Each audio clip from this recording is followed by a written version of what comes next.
លោកពុកមានអីនិយាយគ្នាស្រួលបួលមកកុំដោះខោអី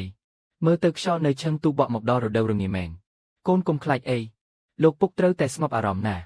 លោកពុកច្បាស់ជាត្រូវឆ្នាំហើយឥឡូវស្គាល់តែរងាទេហាភ័យធ្វើអីពុកសុំមើលរបួសកូនបន្តិចអាកាសធាតុក្តៅពេកគ្រាន់តែដោះឲ្យចេញទេលោកពុកកុំបារម្ភអីយ៉ាងយូរ3-4ថ្ងៃទៀតកូនអាចងើបដើរបានហើយជាសះស្បើយក៏ល្អដែរប៉ុន្តែកុំទាន់ឲ្យងើបពីគ្រែអីមើលទៅកូនកុំកុហកពុកថាអត់ចាប់អារម្មណ៍នោះតែត្រូវប្រើអាមួយនេះយកមកធ្វើអីចង្អុលមិនចំទេកូនពុកមានរូបរាងសង្ហាកូនត្រូវប្រើអាមួយនេះខំប្រឹងលាបវាឲ្យរលោងទៅទើបអាចរកប្តីល្អបានដល់ពេលនោះច្បាស់ជាមានគេស្រឡាញ់ថ្នាក់ថ្នមកូនមិនយកប្តីទេពុកកូនចូលចិត្តមនុស្សស្រីស្អាតពួកអ្នកស្រីស្តុកស្ដំក៏ចូលចិត្តមនុស្សស្រីស្អាតដែរតែពួកគេនៅតែសប្បាយជាមួយមនុស្សប្រុសរាល់ថ្ងៃនេះគេហៅថាចំណេញទាំងសងខាងថ្ងៃក្រោយពេលកូនបានគេស្រឡាញ់ពេញចិត្តយប់កំដរប្តីថ្ងៃកំដរប្រពន្ធរឿងល្អបានមកលើកូនទាំងអស់ល្អណាស់ខាងពូឆ្លងភពមកសម័យកាលដ៏វឹកវរនេះសម័យនគរទាំង16លោកពុកមេត្តាធម៌ផងកុំធ្វើបាបកូនឯងអីតើពុកធ្វើបាបឯងមែនទេតាំងពីតូចពុកធ្លាប់ប្រាប់ឯងប៉ុន្មានដងហើយគ្រួសារយើងមានបានដោយសារការបោកប្រាស់យើងមានសត្រូវពេញពិភពលោកបើឯងមិនប្រឹងទេត្រូវតែដើរផ្លូវដែលពុករៀបចំអានេះគ្រាន់តែលំបាករាងកាយបន្តិចបន្តួចប៉ុណ្ណោះលោកពុកថ្ងៃក្រោយកូនច្បាស់ជាខិតខំមកស៊ូសូមលោកពុកទុកឱកាសឲ្យកូនផងពុកទុកឱកាសឲ្យកូនតែត្រូវទុកឱកាសឲ្យកូនទេឯងស្មានថាសេះភ្ញាក់ផ្អើលមែនទេកូនល្ងងគឺមានគេតាមសម្រាប់ឯងទៅសេះផ្អើលនោះម្ចាស់ដើមត្រូវរបួសក្បាលការចងចាំរបស់ທາງពូមិនមានរឿងទាំងនេះទេឲ្យកូនឲ្យពុកមិនចង់ដាច់ពូទេប៉ុន្មានថ្ងៃនេះមានឃាតករមកជាច្រើនជំពូកពុកទប់លេងជាប់ហើយកូនត្រូវរៀបចំខ្លួនឲ្យស្អាតបាតឲ្យលោកម្ចាស់វាងសប្បាយចិត្តទៅគាត់នឹងការពីកូនហើយត្រកូលវាងមួយណាគឺត្រកូលវាងដែលល្បីល្បាញនោះឯងគ្រួសារមន្ត្រីធំក្នុងរាជវាំងទីក្រុងនេះធំណាស់មានតែលោកម្ចាស់វាងទេដែលមានអំណាចអចុះគ្មានស្ត្រីត្រកូលអភិជនដែលក្មេងស្អាតនិងបរិសុទ្ធទេស្រីស្អាតតើកូនគិតថាស្ត្រីបែបនោះដល់វេនកូនឬសូម្បីតែឱកាសជួបលោកម្ចាស់វាងក៏ពុកឯងជាអ្នករត់ការចំណាយទើបបានមកដែរឲ្យកូនឲ្យពុកបានរៀបចំផ្លូវឲ្យកូនរួចរាល់ហើយកូនត្រូវយល់ពីទឹកចិត្តរបស់ពុកណាអ្នកដទៃឆ្លងភពមកមានឋានៈទាបតែក៏គ្រាន់បើឯខ្ញុំវិញត្រូវមកធ្វើជាប្រុសកំដររបស់មនុស្សប្រុសទៅវិញក៏មានស្ត្រីអភិជនដ៏ស្រស់ស្អាតម្នាក់ហ៊ានរៀបការដែរកូនរៀបការមិនខ្វល់ថាយ៉ាងណាទេនាងគឺជាស្រីស្អាតបំផុតលំដាប់ទី1នៅទីនេះតែនាងមានឈ្មោះអាក្រក់រហ័សនាមជាស្រីបិសាចឈ្មោះអាក្រក់អីទៅសុទ្ធតែជាការមួលបង្កាច់នារីក្នុងសុបិនរបស់កូនទេកូនមិនអាចអត់អន់ឲ្យពួកវាបានទេឯងពិតជាហ៊ានរៀបការជាមួយស៊ីជីវតុងមែនការចងចាំអំពីស៊ីជីវតុងលេចឡើងក្នុងសម័យកាលដ៏ឆ្កួតលីលានេះមនុស្សស្រីម្នាក់នេះកន្លះឆ្នាំរៀបការជាមួយប្រុស4នាក់តិចជាមួយហើយសម្រាប់ចោលនៅស្ទាក់ស្ទើរទៀតមើលទៅឯងប្រហែលជាចូលចិត្តលោកម្ចាស់វាងជាងហើយមិនមែនទេលោកពុកកូនចូលចិត្តមនុស្សស្រីអាក្រក់បើមិនមែនស៊ីជីវតុងកូនមិនរៀបការទេហាទីបំផុតលោកពុកក៏ទៅបាត់ທາງពូស្រាប់តែដឹងថាការចងចាំនិងចំណេះដឹងប្រវត្តិសាស្ត្រមិនស៊ីគ្នាទេហេតុអីសឺម៉ាអ៊ីខ្លាយជាអធិរាជស្ថាបនិករាជវង្សចិនទៅវិញការបះបោររបស់ស្ដេចទាំង8ហេតុអីលឿនជាង10ឆ្នាំព្រឹត្តិការណ៍យ៉ុងចាធ្លាក់ចុះក៏លឿនជាង7ឆ្នាំដែរប្រវត្តិសាស្ត្រវឹកវរអស់ហើយចំណែកឪពុកជាអ្នកបើកបនលបែងសត្រូវច្រើនណាស់ម្ចាស់ដើមគឺត្រូវគេធ្វើឃាតឪពុកត្រូវគេតាមដានយូរហើយចឹងខ្ញុំក៏គ្មានផ្លូវរស់ដែរមិនត្រូវគេសម្លាប់ក៏ត្រូវស្រីបិសាចនោះកាត់ចោលដែរភ្លាមនោះគេនឹកឃើញថាពេលនេះវប្បធម៌ព្រះពុទ្ធសាសនាកំពុងរីកចម្រើនវត្តជៀនឈូនៅក្បែរនេះតើពួកលោកសង្ឃទាំងនោះសុទ្ធតែមានក្បាច់គុណខ្ពស់ខ្ញុំទៅបួសក៏ល្អដែរមេឃមិនផ្ដាច់ផ្លូវមនុស្សទេហាមានរឿងអីបានជាសើចសប្បាយយ៉ាងនេះកុំខ្វល់អីខ្ញុំនឹកឃើញរឿងសប្បាយចិត្តផ្ទៃមុខដ៏ស្រស់ស្អាតឥតខ្ចោះបានលេចឡើងនៅចំពោះមុខស្រស់ស្អាតនិងតាក់ទាញនាងជានរណាខ្ញុំគឺស៊ីអឺជាឃាតករនៃនិកាយបិសាចចឹងនាងប្រកាសជាមករកលោកម្ចាស់ខ្ញុំហើយគាត់ទើបតែចេញទៅឥឡូវតាមទៅនៅតាន់ហាលោកពិតជាកញ្ញូមែនលោកប្រុសທາງពូនៅបន្ទប់ខាងកើតលោកចេញទៅបត់ឆ្វេងគឺដល់ហើយលោកនិយាយលេងសើចគួរឲ្យចង់សាច់ណាស់ប៉ុន្តែខ្ញុំមិនសូវមានការអត់ធ្មត់ទេណាប្រញាប់ប្រគល់ផែនទីកំណប់មកឲ្យខ្ញុំមកឲ្យតែលោកស្ដាប់បង្គាប់ខ្ញុំនឹងលើកលែងជីវិតលោកហើយថែមទាំងឲ្យលោកថើបមួយខ្សឹទៀតផងផែនទីកំណប់កូនឲ្យថ្មីនេះជាតិក៏មានច្រើនពេកហើយពុកបានទម្លាយដំណឹងថាគ្រួសារយើងមានផែនទីកំណប់ធ្វើបែបនេះជាតិក៏នឹងមិនសម្លាប់យើងភ្លាមទេពុកពូកែទេមានគំនិតបែបនេះលោកពុកវាងທາງពូពិតជាហួសចិត្តមែនផែនទីកំណប់នៅនឹងឪពុកខ្ញុំគាត់តែងតែយកវាតាមខ្លួន ប្រញាប់តាមគាត់ទៅមានន័យថាសម្រាប់លោកក៏គ្មានខាតបង់អ្វីដែរ អ្នកនាងស៊ីអឺនិយាយតាមត្រង់ទៅចុះខ្ញុំកោតសរសើរនិកាយអ្នកនាងយូរហើយខ្ញុំសូមចូលរួមជាមួយនិកាយអ្នកនាងផងខ្ញុំនឹងបម្រើអស់ពីចិត្តស៊ូស្លាប់ក៏មិនរញរា លោកនេះពិតជាគួរឲ្យចាប់អារម្មណ៍មែន កំបិតបានកាត់ក៏របស់ທາງពូដោយផ្ទាល់ពិតជាមេធ្មប់អារម្មណ៍ប្រែប្រួលលឿនមែន គ្រាន់តែរបួសសើស្បែកទេប៉ុន្តែលោកមានឱកាសនិយាយតែមួយឃ្លាទៀតប៉ុណ្ណោះ ផែនទីកំណប់ខ្ញុំពិតជាមានមែនប៉ុន្តែបើឲ្យអ្នកនាងខ្ញុំមិនត្រូវគេសម្លាប់នេះទេ មិនឲ្យក៏គង់តែត្រូវគេសម្លាប់ដែរមែនទេ ចឹងសម្លាប់ខ្ញុំមកឲ្យខ្ញុំនឹងកំណប់កប់ក្នុងដីជាមួយគ្នាទៅគុំសង្ឃឹមថាមានអ្នកណាបានសុខ លោកប្រុសមិនបាច់កាច់ខ្លាំងពេកទេរឿងអ្វីក៏យើងអាចពិភាក្សាគ្នាបានដែរពិភាក្សាគ្នាល្អណាស់ ឥឡូវនេះខ្ញុំមានសត្រូវជុំទេអ្នកនាងចង់បានផែនទីកំណប់អាចការពារសុវត្ថិភាពខ្ញុំសិនបានទេ ខ្ញុំមកទីនេះដើម្បីសម្លាប់លោកលោកចង់ឲ្យខ្ញុំការពារលោកវិញ អ្នកនាងរក្សាជីវិតខ្ញុំ ខ្ញុំឲ្យកំណប់ទៅអ្នកនាង គ្មានអ្នកណាខាត់បងទេ និយាយត្រូវចុះរយៈពេលប៉ុន្មានខ្ញុំរៀបការហើយ នារីម្នាក់នោះគឺជាឃាតករសម្លាប់មនុស្សខ្ញុំចង់ឲ្យអ្នកនាងការពារខ្ញុំជាប់ខ្លួនក ុំប្រាប់ណាថាលោកចង់រៀបការជាមួយយាយឈួតស៊ីជីវតុងនោះលោកគិតអីហ្នឹង មិនមែនដោយសារពួកនាងបង្ខំទេ លោកចូលក្នុងផ្ទះត្រកូលស៊ីទៅហើយតើឲ្យខ្ញុំការពារលោកយ៉ាងម៉េច អ្នកនាងធ្វើជាអ្នកបម្រើផ្ទាល់ខ្លួនរបស់ខ្ញុំតាមទៅជាមួយទៅ អ្នកបម្រើផ្ទាល់ខ្លួនលោកនិយាយម្ដងទៀតមើលកន្លះឆ្នាំឲ្យតែអ្នកនាងការពារខ្ញុំកន្លះឆ្នាំខ្ញុំនឹងឲ្យផែនទីកំណប់ទៅអ្នកនាងកន្លះឆ្នាំគុំសង្ឃឹមអីពួកអ្នកនាងរកកំណប់នេះយូរប៉ុណ្ណាហើយ15ឆ្នាំចុះហេតុអ្វីបានជាអស់ការអត់ធ្មត់នៅកន្លះឆ្នាំចុងក្រោយនេះ ស្ដាប់ឬពាក្យនេះ ស៊ីអ៊ូក៏ធ្លាក់ក្នុងសេចក្តីគិតលោកគុំកុហកខ្ញុំឲ្យសោះបើមិនដូច្នោះទេលោកនឹងរស់មិនស្មើស្លាប់ឡើយ អំបញ្ញមិញលោកថាឲ្យផែនទីកំណប់ខ្ញុំអ្នកនាងថាម៉េចមិញ លើកលែងជីវិតខ្ញុំមួយឃ្លាបន្ទាប់គឺថែមទាំងឲ្យលោកថើបមួយខ្សឹទៀត ចាត់ទុកថាអ្នកនាងគោរពពាក្យសន្យាមុនការកំណត់ទៅចុះ នេះគឺជាស្នាមថើបដំបូងរបស់ខ្ញុំណា ជឿថាជាស្នាមថើបដំបូងរបស់នាង សុកចិត្តជឿថាឪពុកខ្ញុំជាមនុស្សត្រឹមត្រូវវិញល្អជាងក្នុងរង្វង់អ្នកលេងខ្ញុំត្រូវតែប្រាប់គេសិនដើម្បីកុំឲ្យមានអ្នកណាមកតាមសម្លាប់លោកទៀតខូចការងារខ្ញុំអស់លោកក៏កុំគិតចង់រត់ដែររត់ទៅណាក៏មិនរួចដែរមានអ្នកណាទេជួយផង ខ្ញុំរបួសហើយផ្ទះរបស់លោកពុកក៏មិនអន់ដែរក្នុងផ្ទះនៅមានអ្នកបម្រើ 7-8 នាក់ លោកប្រុសលោកពិតជាវីរបុរសមែនហើយហ៊ានតាំងជាចំោះជាមួយអ្នកនាងទី6នៃត្រកូលស៊ីទូទាំងទីក្រុងនេះក៏គ្មានអ្នកណាហ៊ានដែរ ឈប់សិនអ្នកណាតាំងជាមួយស៊ីជីវតុង លោកប្រុសមិនដឹងទេនៅខាងក្រៅល្បីថាលោកប្រុសនិយាយផ្ទាល់មាត់ថានឹងរៀបការជាមួយស៊ីជីវតុងហើយនឹងបង្ហាត់នាងឲ្យក្លាយជាកូនឆ្កែដ៏ស្ដាប់បង្គាប់មួយក្បាលលោកប្រុសថាចូលចិត្តមនុស្សស្រីអាក្រក់រហូតដល់ឆ្អឹងបែបនេះណាស់នឹងធ្វើឲ្យនាងមានផ្ទៃពោះបង្កើតកូន18នាក់ទៀតផងឮថាសំបីតែលោកម្ចាស់ធំត្រកូលស៊ីក៏ដឹងរឿងនេះដែរថែមទាំងខឹងខ្លាំងទៀតផង នេះវាយ៉ាងម៉េចឲ្យប្រកាសទៅអ្នកណាកំពុងលេងសើចនឹងខ្ញុំ ហាសហាអា រួចរាល់ហើយលោកពុកជួយកូនបានសម្រេចហើយលោកពុកបានធ្វើអ្វីខ្លះជួយធ្វើជាអ្នកផ្លូវឲ្យកូននឹងណា ឥឡូវនេះទូទាំងទីក្រុងសុទ្ធតែឮពាក្យសម្ដីខ្លាំងរបស់កូនហើយ ស្រីឈួតស៊ីជីវតុងនោះច្បាស់ជាទ្រាំមិនបានទេតើកូនធ្លាប់និយាយពាក្យទាំងនោះទេកូនធ្លាប់និយាយថាចូលចិត្តមនុស្សស្រីអាក្រក់បែបហ្នឹង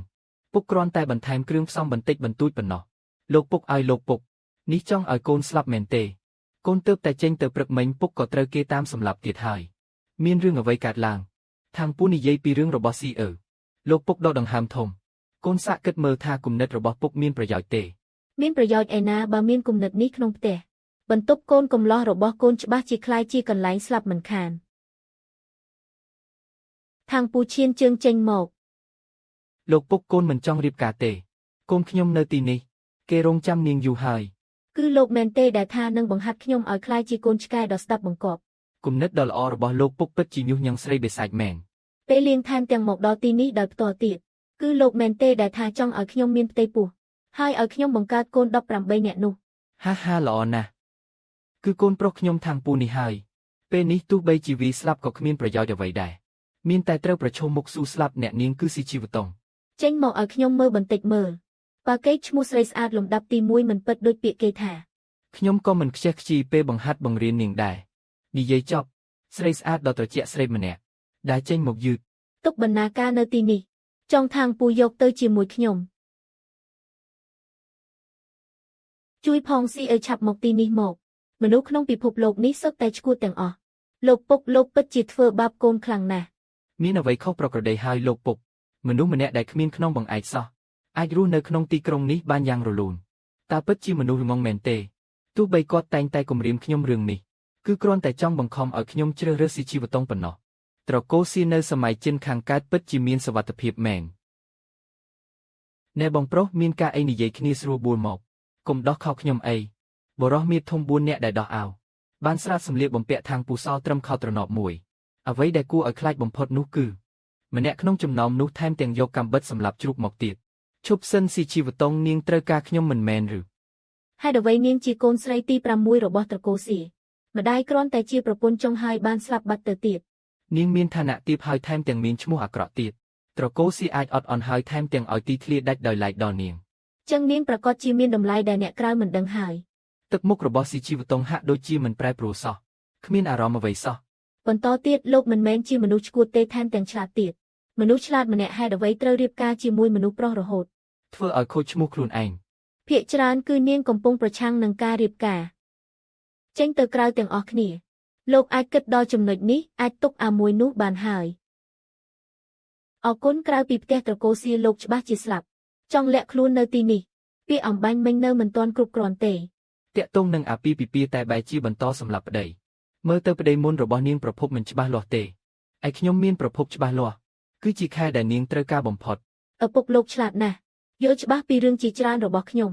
ហើយបញ្ជូនលោកដែលមិនដឹងរឿងអ្វីមកគឺដើម្បីជាការសាកល្បងរបស់ខ្ញុំចុះបើខ្ញុំមិនអាចឆ្លងកាត់ការសាកល្បងនោះទេក៏ត្រូវបញ្ជូនទៅត្រកូលវាងលោកទៅចោះចឹងពួកយើងចូលបន្ទប់ទៅលោកពិតជាចង់ធ្វើឲ្យខ្ញុំមានផ្ទៃពោះមែនដោយសារតែលោកមានអ្នកខ្លាំងពូកែការពារមានរឿងអ្វីកុំប្រាប់ណានាងស្គាល់ស៊ីមនុស្សនៃនិកាយបិសាចមិនប្រកាសជាងាយស្រួលរស់នៅជាមួយជាងខ្ញុំទេប្រយ័ត្នប្រយែងផងយីអ្នកនាងចូលមកតាំងពីពេលណានាងពិតជាដឹងថាខ្ញុំនៅទីនេះមែនពួកយើងហាក់ដូចជាទូក្រៅឆាកគឺជាសតជាកម្មមុខផ្ទះត្រកូលវាងនឹងសៀត្រកូលស៊ីជាតកូអភិជនកម្ពុជាយាមកម្មតឹងរឹងណាស់ប៉ុន្តែស៊ីបែរជានៅចំពោះមុខទៅវិញលោកពុកគិតខុសហើយអ្នកនាងស៊ីសម្លឹងមើលទៅមនុស្សរបស់ស៊ីជីវតុងក៏ជាមនុស្សមានអំណាចខ្លាំងដែរបើខ្ញុំគ្មានមូលដ្ឋានរឹងមាំទេច្បាស់ជារស់នៅទីនេះមិនបានទេខ្ញុំគ្រាន់តែធានាថាលោកមិនស្លាប់ទេកុំសង្ឃឹមថាខ្ញុំនឹងជួយអ្វីលោកទៀតអ្នកនាងចងចាំទុកអ្នកនាងជំពាក់ខ្ញុំលោកហ៊ាននិយាយថាជំពាក់ខ្ញុំទៀតស្នាមថោកដំបងរបស់ខ្ញុំក៏ឲ្យលោកទៅហើយដែរក៏ជាស្នាមថោកដំបងរបស់ខ្ញុំដែរពួកយើងចាត់ទុកថាមិនខាតរៀងខ្លួនចុះកុហកលោកចូលផ្ទះបន្តាំងពីអាយុ14ឆ្នាំមកម្លេះស៊ីស្ថានភាពពួកយើងពេលនេះមិនសូវល្អទេពួកយើងត្រូវតែសហការគ្នាមិនសហការទេខ្ញុំគ្រាន់តែចង់បានផែនទីកំណប់គ្រូខ្ញុំតាមរកវាជាង10ឆ្នាំហើយនិកាយបិសាចក៏ត្រូវការអភិវឌ្ឍដែរអ្នកនាងជួយខ្ញុំឲ្យឈរជើងបានរឹងមាំខ្ញុំនឹងប្រគល់ធនធានរបស់ត្រកូលស៊ីឲ្យអ្នកនាងខ្ញុំគ្មានអ្វីអាចជួយលោកបានទេអ្នកនាងគ្រាន់តែមានក្បាច់គុណល្អហាហាហាអ្នកនាងអាចបង្រៀនខ្ញុំពីក្បាច់គុណស្រូបយិនបំពាន់យ៉ាងចាំខ្ញុំជន់ឈ្លីស៊ីជីវតុងឲ្យខ្លាំងសិនតើមិនមែនបានន័យថាខ្ញុំខ្លាចជាមេធំទេពីមុនលោកថាក៏សរសើរនិកាយបិសាចខ្ញុំពេលនេះខ្ញុំជាបន្តិចហើយប៉ុន្តែស៊ីជីវតុងមិនមែនងាយស្រួលប្រាស្រ័យតាក់ទងជាមួយទេខ្ញុំដឹងថានាងឆ្លាតពេកខុសហើយនាងឈួតជាងរំពាត់ដល់ទៅរាប់សិបដងនាងពិតជាស្រីបិសាចមែនមិនសូវជឿសោះអ្នកនាងបង្រៀនខ្ញុំក្បាច់គុណសិនមកក្បាច់គុណស្រូបយិនបំពាន់យ៉ាងលោកហាត់ក្បាច់គុណនេះលោកនឹងក្លាយជាស្ត្រូវរបស់ពួកអ្នកត្រឹមត្រូវហើយអ្នកត្រឹមត្រូវស្អីទៅគ្រាន់តែជាពួកខ្លែងបន្លំធ្វើខ្លួនជាអ្នកត្រឹមត្រូវប៉ុណ្ណោះក៏បានចាំថ្ងៃក្រោយលោកធ្វើការឲ្យនិកាយបិសាចយើងសិនចាំខ្ញុំបង្រៀនអ្នកនាងពិតជាមិនព្រមខាតសំបីតែបន្តិចមែនខ្ញុំងុយហើយទៅដេកលើអត់ទៅបើមិនដូច្នោះទេអាមួយរបស់លោកនឹងស្លាប់អាកាសធាតុក្តៅដេកលើអត់ត្រជាក់ស្រួលជាងយប់នេះທາງពូដេកលក់យ៉ាងស្កប់ស្កល់ពេលភ្ញាក់ឡើងក៏ដឹងថាខ្លួនឯងគ្មានសម្លៀកបំពាក់សោះអ្នកនាងបានធ្វើអ្វីខ្លះនារីល្មមកាមកេងចំណេញពេលគេកំពុងមានគ្រោះថ្នាក់គ្រាន់តែរកផែនទីកំណប់ប៉ុណ្ណោះរកមិនឃើញទេប៉ុន្តែអ្នកនាងបានឃើញកំណប់ដ៏មានតម្លៃផ្សេងទៀតហើយមែនទេធ្វើគ្រាន់តែជារបស់ធម្មតាប៉ុណ្ណោះប្រញាប់ហូបបាយទៅឃ្លានហើយផែនទីកំណប់ខ្ញុំបានលាក់ទុកបាត់ហើយថ្ងៃក្រោយបើដោះសម្លៀកបំពាក់ខ្ញុំទៀតខ្ញុំចាត់ទុកថាអ្នកនាងលួចស្រឡាញ់ខ្ញុំហើយតើតែខ្ញុំខ្វាក់ភ្នែកទេទើបស្រឡាញ់លោកបើកទ្វារអ្នកបម្រើស្រីនៅមាត់ទ្វារហាក់ដូចជារងចាំយូរហើយលោកកំឡោះអ្នកនាងផ្ដាំថាសូមលោកកំឡោះពិសាអាហារពេលព្រឹករួចហើយទៅជួបអ្នកនាងនៅមាត់ស្រះ ក្មេងស្រីនេះមុខមាត់គួរឲ្យស្រឡាញ់ណាស់ សូមលោកកុំលោះពិសាអាហារ សម័យនេះទោះបីប្រជារាស្ត្រគ្មានអ្វីហូបក៏ដោយតែពួកអភិជនសុទ្ធតែហូបមួយថ្ងៃ3ពេល អាហារពេលព្រឹកដ៏ប្រណិតបំផុតគឺរៀបចំបែបនេះពិតជាអស្ចារ្យមែនភ្លក់រសជាតិមើលសាក់មើលទៅប៉ុន្មានម៉ោងទៀតច្បាស់ជាដាច់ខ្យល់ស្លាប់មិនខាន អ្នកនាងប្រកាសទេ ក្នុងលោកនេះគ្មានអ្នកណាស្គាល់ថ្នាំពុយច្បាស់ជាងខ្ញុំទេ ហេតុអ្វីត្រូវលេងល្បិចអាក្រក់បែបនេះ តោះទៅមាត់ស្រះជួបស៊ីជីវតុង គ្រាន់តែចូលដល់ទីធ្លាមាត់ស្រះທາງពូក៏ស្រឡាំងកាំងអ្នកបម្រើស្រីតូចដែលគួរឲ្យស្រឡាញ់អំបញ្ញមិញបានស្លាប់បាត់ទៅហើយ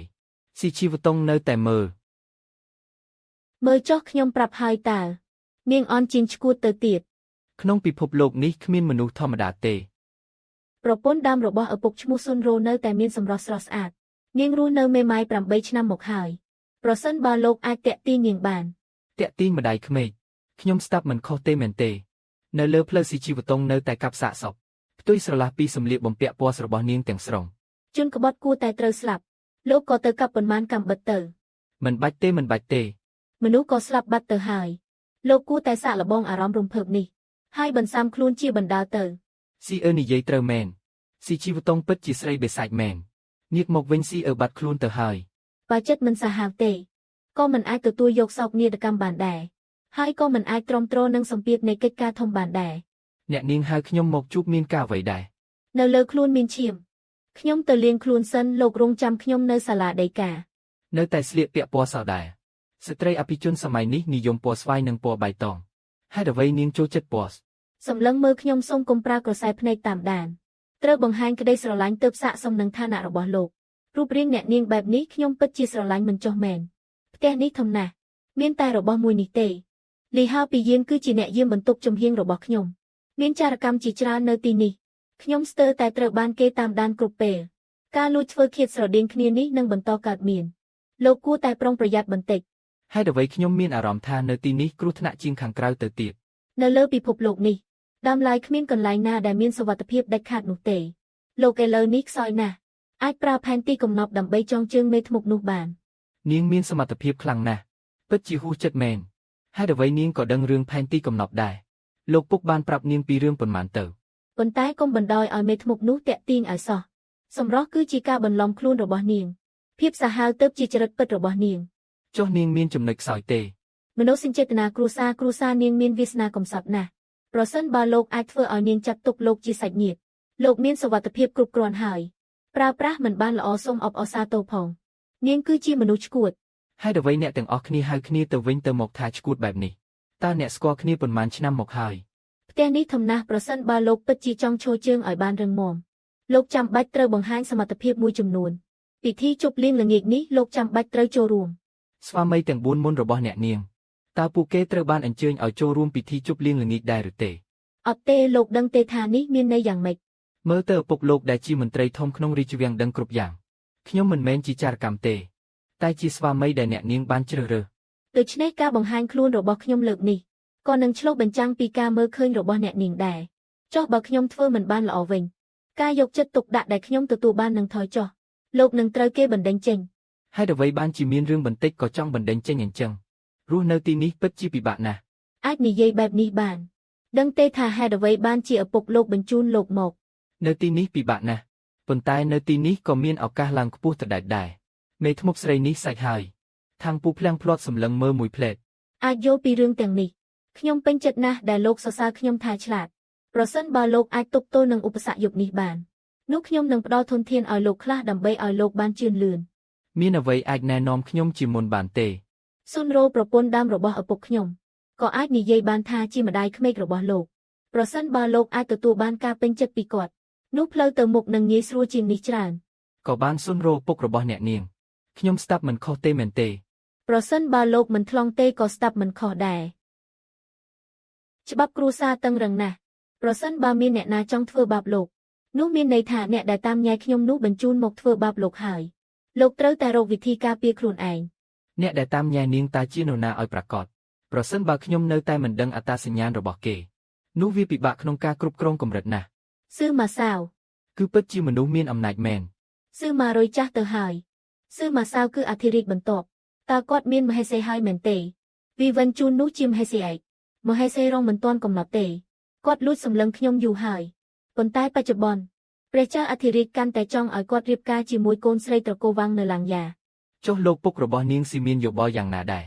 រក្សាភាពស្ងៀមស្ងាត់ក្នុងចិត្តគឺមាននានាការបដិសេធគាត់មិនចង់ធ្វើជាញាតិវង្សទេចឹងវាស្រួលដោះស្រាយហើយ ចូលទៅត្រកូលស៊ីនីសម័យចិនខាងកើតមានទំនាក់ទំនងគោរពឋានៈតឹងរឹងណាស់មេគ្រួសារស៊ីហៅអង្គុយនៅខាងលើបង្អស់ កូនស្រីនាំស្វាមីមកគៀវៈឪពុក កូនប្រសារທາງពូសូមគៀរវៈលោកពុកក្មេករស់នៅក្នុងផ្ទះនេះទម្លាប់ទេទម្លាប់តែលោកពុកហូបចុកក៏បានល្អពិតជាល្អមែនឬរឿងកាលពីព្រឹកមិញក៏មកពីខ្ញុំគ្រប់គ្រងផ្ទះមិនបានតឹងរឹង ពិតជាល្អមែនពួកលោកពិតជាមានអារម្មណ៍រសើបពេកហើយ តឹងរឹងណាស់មើលទៅលោកប្រហែលជាគិតថាខ្លួនឯងលុតជង្គង់យូរហើយក្រោកឡើងអង្គុយចុះអង្គុយនៅចុងបំផុត មានតែប៉ុណ្ណេះក៏ជាសំណាងរបស់ស៊ីជីវតុងដែរលោកខ្លែងធ្វើ ខ្លែងធ្វើស្អីទៅ នៅចំពោះមុខឪពុកខ្ញុំកុំមានអំនួតពេកទង្វើបែបនេះគាត់មិនចូលចិត្តទេឈប់ទៅសម័យនេះអ្នកដឹងខុសត្រូវមានច្រើនណាស់តើគាត់ពេញចិត្តអ្នកណាទៅ អូនក៏ញ៉ាំមួយដុំដែរទៅរសជាតិពិតជាឆ្ងាញ់ណាស់ហេនៅក្នុងសាលាដីកាមិនគោរពសណ្ដាប់ធ្នាប់តតែសោះ តើការអប់រំរបស់ត្រកូលທາງគឺបែបនេះឬក្នុងត្រកូលທາງពូមានស៊ីយូអ្នកប្រាជ្ញខុងជឿឪពុកខ្ញុំគោរពលោកណាស់លោកកុំផ្ដេសផ្ដាស ក្នុងនាមជាស្វាមីទោះបីឋានៈខ្ពង់ខ្ពស់ឬទាបក៏ដោយក៏គួរតែស្រឡាញ់ថ្នាក់ថ្នមប្រពន្ធខ្លួនឯងដែរ អាកាសធាតុក្តៅយ៉ាងនេះ ប្រពន្ធដ៏ល្អរបស់ខ្ញុំចង់ញ៉ាំសារ៉េមួយដុំមានបញ្ហាអីស្ដាប់ឬពាក្យនេះស៊ីជីវតុងស្ទើរតែទប់អារម្មណ៍មិនបានក្មេងម្នាក់នេះមិនមែនកំពុងតែបញ្ជូរបាញ់ខ្ញុំទេចំណែកឯសុនរ៉ូដែលអង្គុយក្បែរនោះស្រាប់តែមានអារម្មណ៍រំជួលចិត្តភ្លាម កូនក្មេងនេះឆ្លាតណាស់រាងកាយរឹងមាំអាចកាត់បន្ថយកម្ដៅកូនស្រីនិងកូនប្រសារពិតជាឆ្លាតវាងវៃមានកលពិតច្រើនណាស់ទោះបីជាខ្ញុំរៀបការចូលក្នុងត្រកូលស៊ីរបស់ពួកលោក តែខ្ញុំមានមុខមាត់ស្រស់សង្ហាពឹងប្រពន្ធបន្តិចមានបញ្ហាអីមនុស្សចង្រៃឯងចូលមកក្នុងសាលាដីកានេះបានក៏ពឹងលើមនុស្សស្រីដែរឯងមិនចេះខ្មាស់គេទេខ្ញុំស្ម័គ្រចិត្តប្រពន្ធខ្ញុំគឺមេឃខ្ញុំចង់ស្រឡាញ់ថ្នាក់ថ្នមនាងមានបញ្ហាអីក្នុងโลกនេះហេតុអ្វីក៏មានមនុស្សមុខក្រាស់អៀនខ្មាស់បែបនេះគ្រប់គ្រាន់ហើយកុំឲ្យທາງពូនិយាយផ្ដេសផ្ដាសទៀតស្ត្រីដែលរស់នៅមេម៉ាយ8ឆ្នាំក្បែរនោះរៀបនឹងធ្វើរឿងទៀតហើយទោះយ៉ាងណាທາງយូក៏មិនមែនចេញពីត្រកូលអភិជនដែរមិនយល់ពីសណ្ដាប់ធ្នាប់ក៏អាចរៀនសូត្របន្តិចម្ដងបានអរគុណលោកពុកក្មេកដែលយល់ចិត្តប៉ុន្តែអ្វីដែលកូនប្រសារនិយាយសុទ្ធតែជាពាក្យពិតចេញពីចិត្ត ចុះកូនប្រសារតើអ្នកចូលចិត្តជីវតុងនៅចំណុចណាខ្លះ ចូលចិត្តសម្រស់របស់នាងភាពឆ្លាតវៃរបស់នាងហើយនឹងបេះដូងដ៏សប្បុរសរបស់នាងនេះជារឿងកំ pl ែងរកអីទៅនាងសម្លាប់មនុស្សក្នុងផ្ទះខ្លួនឯងរាល់ថ្ងៃ ចុះអ្នកគិតថាជីវតុងចូលចិត្តអ្នកនៅចំណុចណាខ្លះ អ្នកម្ដាយក្មេកសួរបានល្អ ខ្ញុំគិតថាជីវតុងក៏សរសើរទេពកោសល្យនឹងការទទួលខុសត្រូវរបស់ខ្ញុំ ឯងមានទេពកោសល្យនឹងការទទួលខុសត្រូវអ្វីឯងជាកូនប្រុសរបស់មេបលបែងអាយុ14ឆ្នាំក៏ចាប់ផ្ដើមចូលផ្ទះបន្លេងស្រីទៅហើយហាហាហា ហួសហេតុពេកហើយគាត់ប្រហែលជាត្រូវបានស៊ឺមកសៅទិញទឹកចិត្តហើយមិនបាច់ទុកមុខទេអ្វីទៅជាការទទួលខុសត្រូវ លោកពុកក្មេកដើម្បីត្រកូលស៊ីតស៊ូក្នុងឆាកនយោបាយដ៏ស្មុគស្មាញលំបាកខ្លួនឯងលេបទុកឲ្យគ្រួសាររស់នៅស្រួលនេះហើយគឺការទទួលខុសត្រូវ មិនដូចអ្នកខ្លះស្វែងរកការអាម៉ាស់ដោយខ្លួនឯងហូបមិនគិតថ្លៃ មិនមានការរួមចំណែកដល់គ្រួសារសោះអ្នកនេះកំពុងដៀបប្តីខ្ញុំថាមិនមានការទទួលខុសត្រូវមែនទេមិនមានទេខ្ញុំបង្ហាញឲ្យឃើញច្បាស់តើក្មេងងងថ្ងៃនេះតាចាស់ម្នាក់នេះបានចូលសាលាបងប្រុសចាំបាច់អីត្រូវប្រកាន់នឹងក្មេងជំនាន់ក្រោយបើកពិធីជប់លៀងទៅ ទម្រង់នៃការធ្វើការបែបនេះគឺដូចជាមុខកំបិតមុខពីរសង្ឃឹមថាលោកយល់ពីអ្វីដែលលោកកំពុងធ្វើ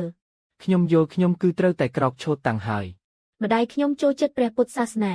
គាត់ចាប់ផ្ដើមចាប់អារម្មណ៍លើលោកហើយលោកពិតជាក្រញូមែន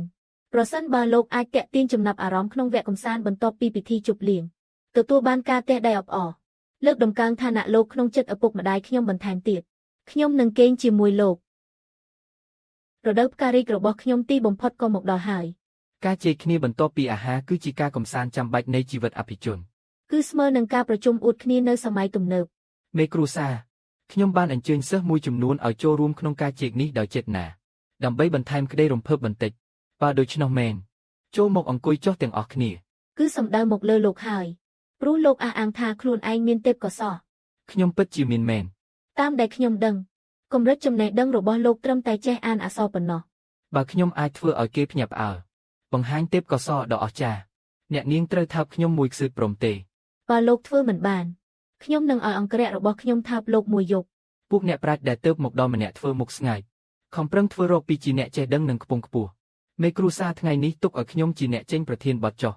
និយាយពីការអភិវឌ្ឍខ្លួននិងគ្រប់គ្រងគ្រួសាររៀបរយទៅគ្រប់គ្រងប្រទេសបានប្រទេសរៀបរយទៅពិភពលោកមានសន្តិភាពប្រធានបទនេះល្អណាស់មេគ្រូសាមានចំណេះដឹងជ្រៅជ្រះសូមសិស្សរបស់ខ្ញុំបញ្ចេញមេរៀនខ្លួនចោះសិស្សឈ្មោះចាងជីសូមអនុញ្ញាតនិយាយពីមេរៀននៃការសិក្សាគឺស្ថិតនៅលើការយល់ដឹងពីគុណធម៌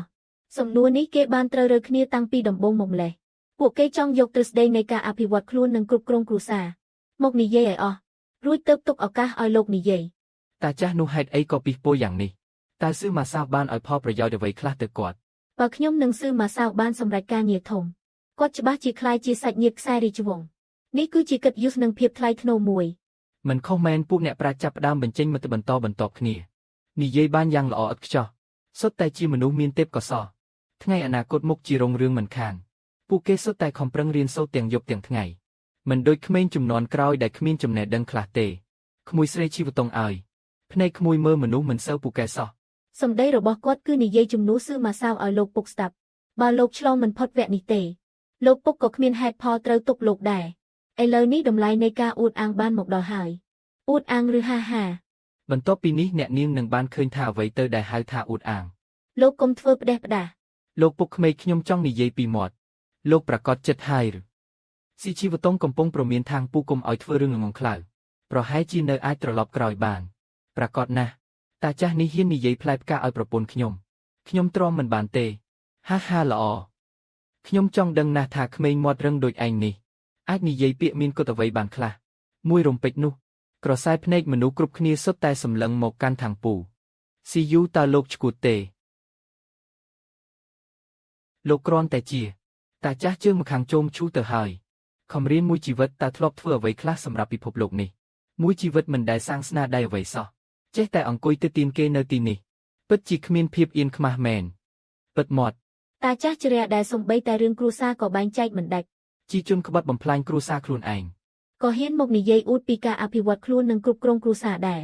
លោកសក់សំនឹងនិយាយទេសក់សំទេងាកមកសម្លឹងមើលភ្នែកខ្ញុំមកបិទមាត់ហ៊ានប្រមាថចាស់ទុំអ្នកណាទីនោះចាប់ចងທາງពូយកទៅស៊ីជីវតុងដូចជាភ្ញាក់ពីសុបិននាងចង់និយាយអ្វីមួយប៉ុន្តែចុងក្រោយក៏មិនបាននិយាយທາງពូលោកឆ្លើយបានត្រូវណាស់ជួយសង្គ្រោះគាត់ផងនេះច្បាស់ណាស់ថាកំពុងជួយមនុស្សគួរឲ្យស្ដាយដែលគ្មានអ្នកណាស្ដាប់គាត់លោកពុកក្មេកសូមអនុញ្ញាតឲ្យកូនប្រសានិយាយឲ្យចប់សិនតាក់ទងនឹងការអភិវឌ្ឍខ្លួននិងគ្រប់គ្រងគ្រួសារខ្ញុំនឹងនិយាយឲ្យគាត់ស្ដាប់ឯងនៅចង់រឹងតឹងទៀតមែនទេទុកឲ្យវានិយាយមួយជីវិតខ្ញុំនេះមិនដែលទទួលរងការប្រមាថបែបនេះទេបើមិនឲ្យវានិយាយឲ្យចប់ទេក្នុងចិត្តខ្ញុំពិតជាមិនអាចស្ងប់បានឡើយ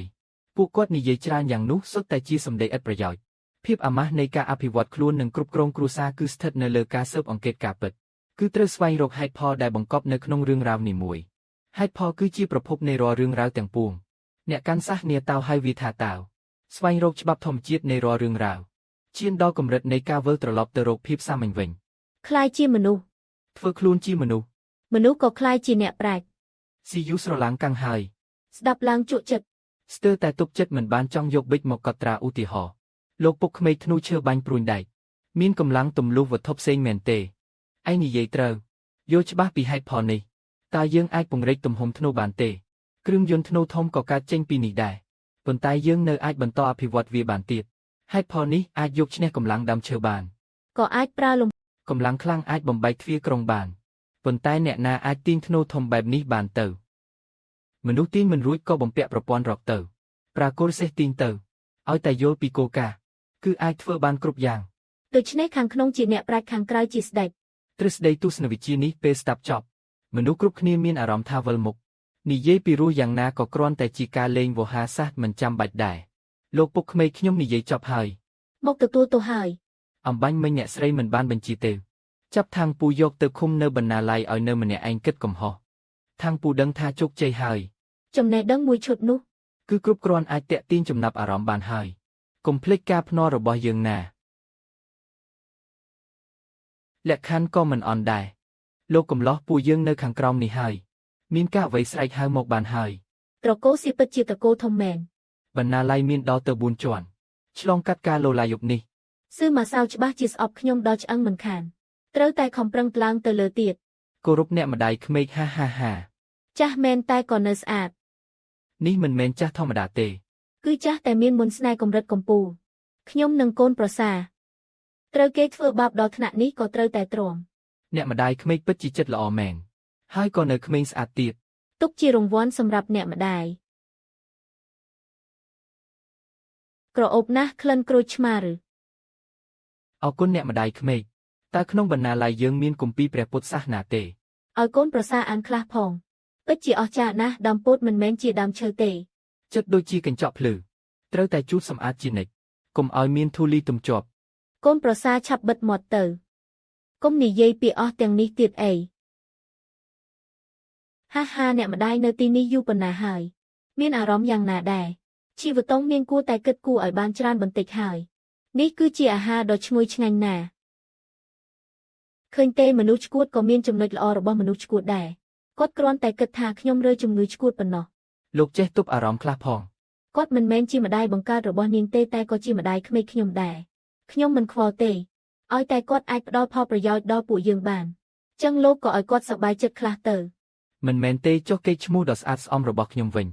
លោកកំពុងតែសប្បាយនឹងវាទេតើគ្រួសារខាងម្ដាយគាត់ក៏ជាត្រកូលធំមួយដែរតាក់ទាញគាត់បានគឺមានផលប្រយោជន៍យ៉ាងធំធេងសម្រាប់ពួកយើង ឈប់នាងភ្លេចការភ្នាល់របស់យើងហើយមែនទេ សុខចិត្តទទួលស្គាល់ការចាញ់ខ្ញុំថាបហើយតែមិនរាប់ទេ ខ្ញុំនៅមិនទាន់ដឹងខ្លួនស្រួលបួលផង ទុកឱកាសឲ្យលោកម្ដងទៀតថ្ងៃស្អែកខ្ញុំនឹងឲ្យស៊ីយំមើលលោកបើលោកអាចទាញគាត់មកខាងពួកយើងបានខ្ញុំថែមទាំងឲ្យលោកថាបមួយខ្សឹបទៀត លេងសាច់ស្អីតាចាស់នោះឥឡូវនេះចង់ឲ្យតែខ្ញុំស្លាប់ទេខ្ញុំគ្មានផ្លូវតាក់ទាញគាត់បានឡើយ បើលោកអាចតាក់ទាញគាត់បានខ្ញុំឲ្យលោកថាបកន្លះម៉ោង ព្រមព្រៀងស៊ីជីវតុងនេះពិតជាគួរឲ្យចាប់អារម្មណ៍មែនស្អាតស្ងប់ស្ងាត់ហ៊ានធ្វើរឿងគ្រប់យ៉ាង ច្បាប់ចាស់លោកដេកអេតខ្ញុំដេកក្រែអ្នកនាងចូលមកតាមណាទៀតហើយខ្ញុំអាចចូលមកពេលណាក៏បានមនុស្សល្ងងដែលចេះតែក្បាច់គុណបន្តិចបន្តួចដូចជាលោកប្រកាសជាទីមិនដឹងហើយ ឲ្យអ្នកនាងស៊ីឲ្យចង់ដេកក្រែខ្ញុំមានតែយកយល់ឲ្យហើយ លោកគិតថាលោកកំពុងយកយល់ឲ្យខ្ញុំឬបើមិនមែនដោយសារខ្ញុំទេលោកស្លាប់បាត់យូរហើយលោកភ្លេចហើយមែនទេថារបួសនៅលើខ្លួនជាសះស្បើយយ៉ាងម៉េច មែនហើយជើងបាក់មួយយប់ក៏ជាវិញបាត់ ហើយពិធីជប់លៀងល្ងាចនេះទៀតក្នុងចានអាហាររបស់លោកសុទ្ធតែដាក់ថ្នាំពុលដឹងទេខ្ញុំបានទៅដល់បន្ទប់អាហារមុនក៏ពិនិត្យនឹងដូរចេញឲ្យលោកហើយ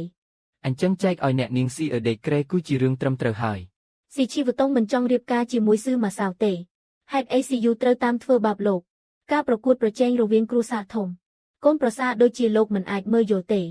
រឿងគ្រួសារទាំងនេះស៊ីហៅមើលយល់ច្បាស់ណាស់គ្រាន់តែគាត់មិននិយាយ អញ្ចឹងហើយបានជាខ្ញុំថាលោកជាមនុស្សល្ងងនោះស៊ីជីវតុងជាមនុស្សឆ្កួតមិនថាថ្ងៃមុខនាងអាចគេចផុតពីស៊ឺម៉ាសាវឬអត់ទេនាងគង់តែត្រូវប្រគល់លោកឲ្យគេដែរសម្រាប់លោកចៅក៏ចាត់ទុកថាជាការទុកមុខឲ្យគ្រួសារស៊ឺម៉ាដែរហាហាហារាជវង្សចិនដ៏តូចតាច គួរឲ្យចង់សាច់ណាស់ ស៊ឺម៉ាសាវចុងក្រោយគង់តែខ្លាយជាអធិរាជដែរចុះស៊ីជីវតុងចុងក្រោយធ្វើម៉េចទើបអាចគេចផុតទៅបានតើលោកធ្លាប់គិតទេអធិរាជវ័យក្មេងលោកមិនទាន់ល្ងងដល់ថ្នាក់អស់សង្ឃឹមទេមានតែខ្ញុំទេដែលល្អចំពោះលោកលោកឲ្យផែនទីកំណប់មកខ្ញុំនឹងនាំលោកទៅជួបគ្រូរបស់ខ្ញុំគាត់នឹងការពារលោក តាមពិតអ្នកនាងក៏មិនខ្វល់ពីជីវិតខ្ញុំដែរ អ្នកនាងខ្វល់តែពីផែនទីកំណប់ប៉ុណ្ណោះបណ្ណាល័យពេលយប់ជ្រៅស្ងាត់ជ្រុង ទឹកមុខរបស់ស៊ីអ៊ូក៏ប្រែជាពិបាកមើលយ៉ាងខ្លាំង ពិភពលោកដ៏អាក្រក់នេះប្រជារាស្ត្រដែលរងទុក្ខវេទនាអាចផ្លាស់ប្ដូរគង់គ្នាហូបបានអភិជនដែលលោកខ្លួនអាចលក់ឧត្តមគ្រប់យ៉ាងមើលទៅលោកមិនមែនជាមនុស្សល្ងងទេ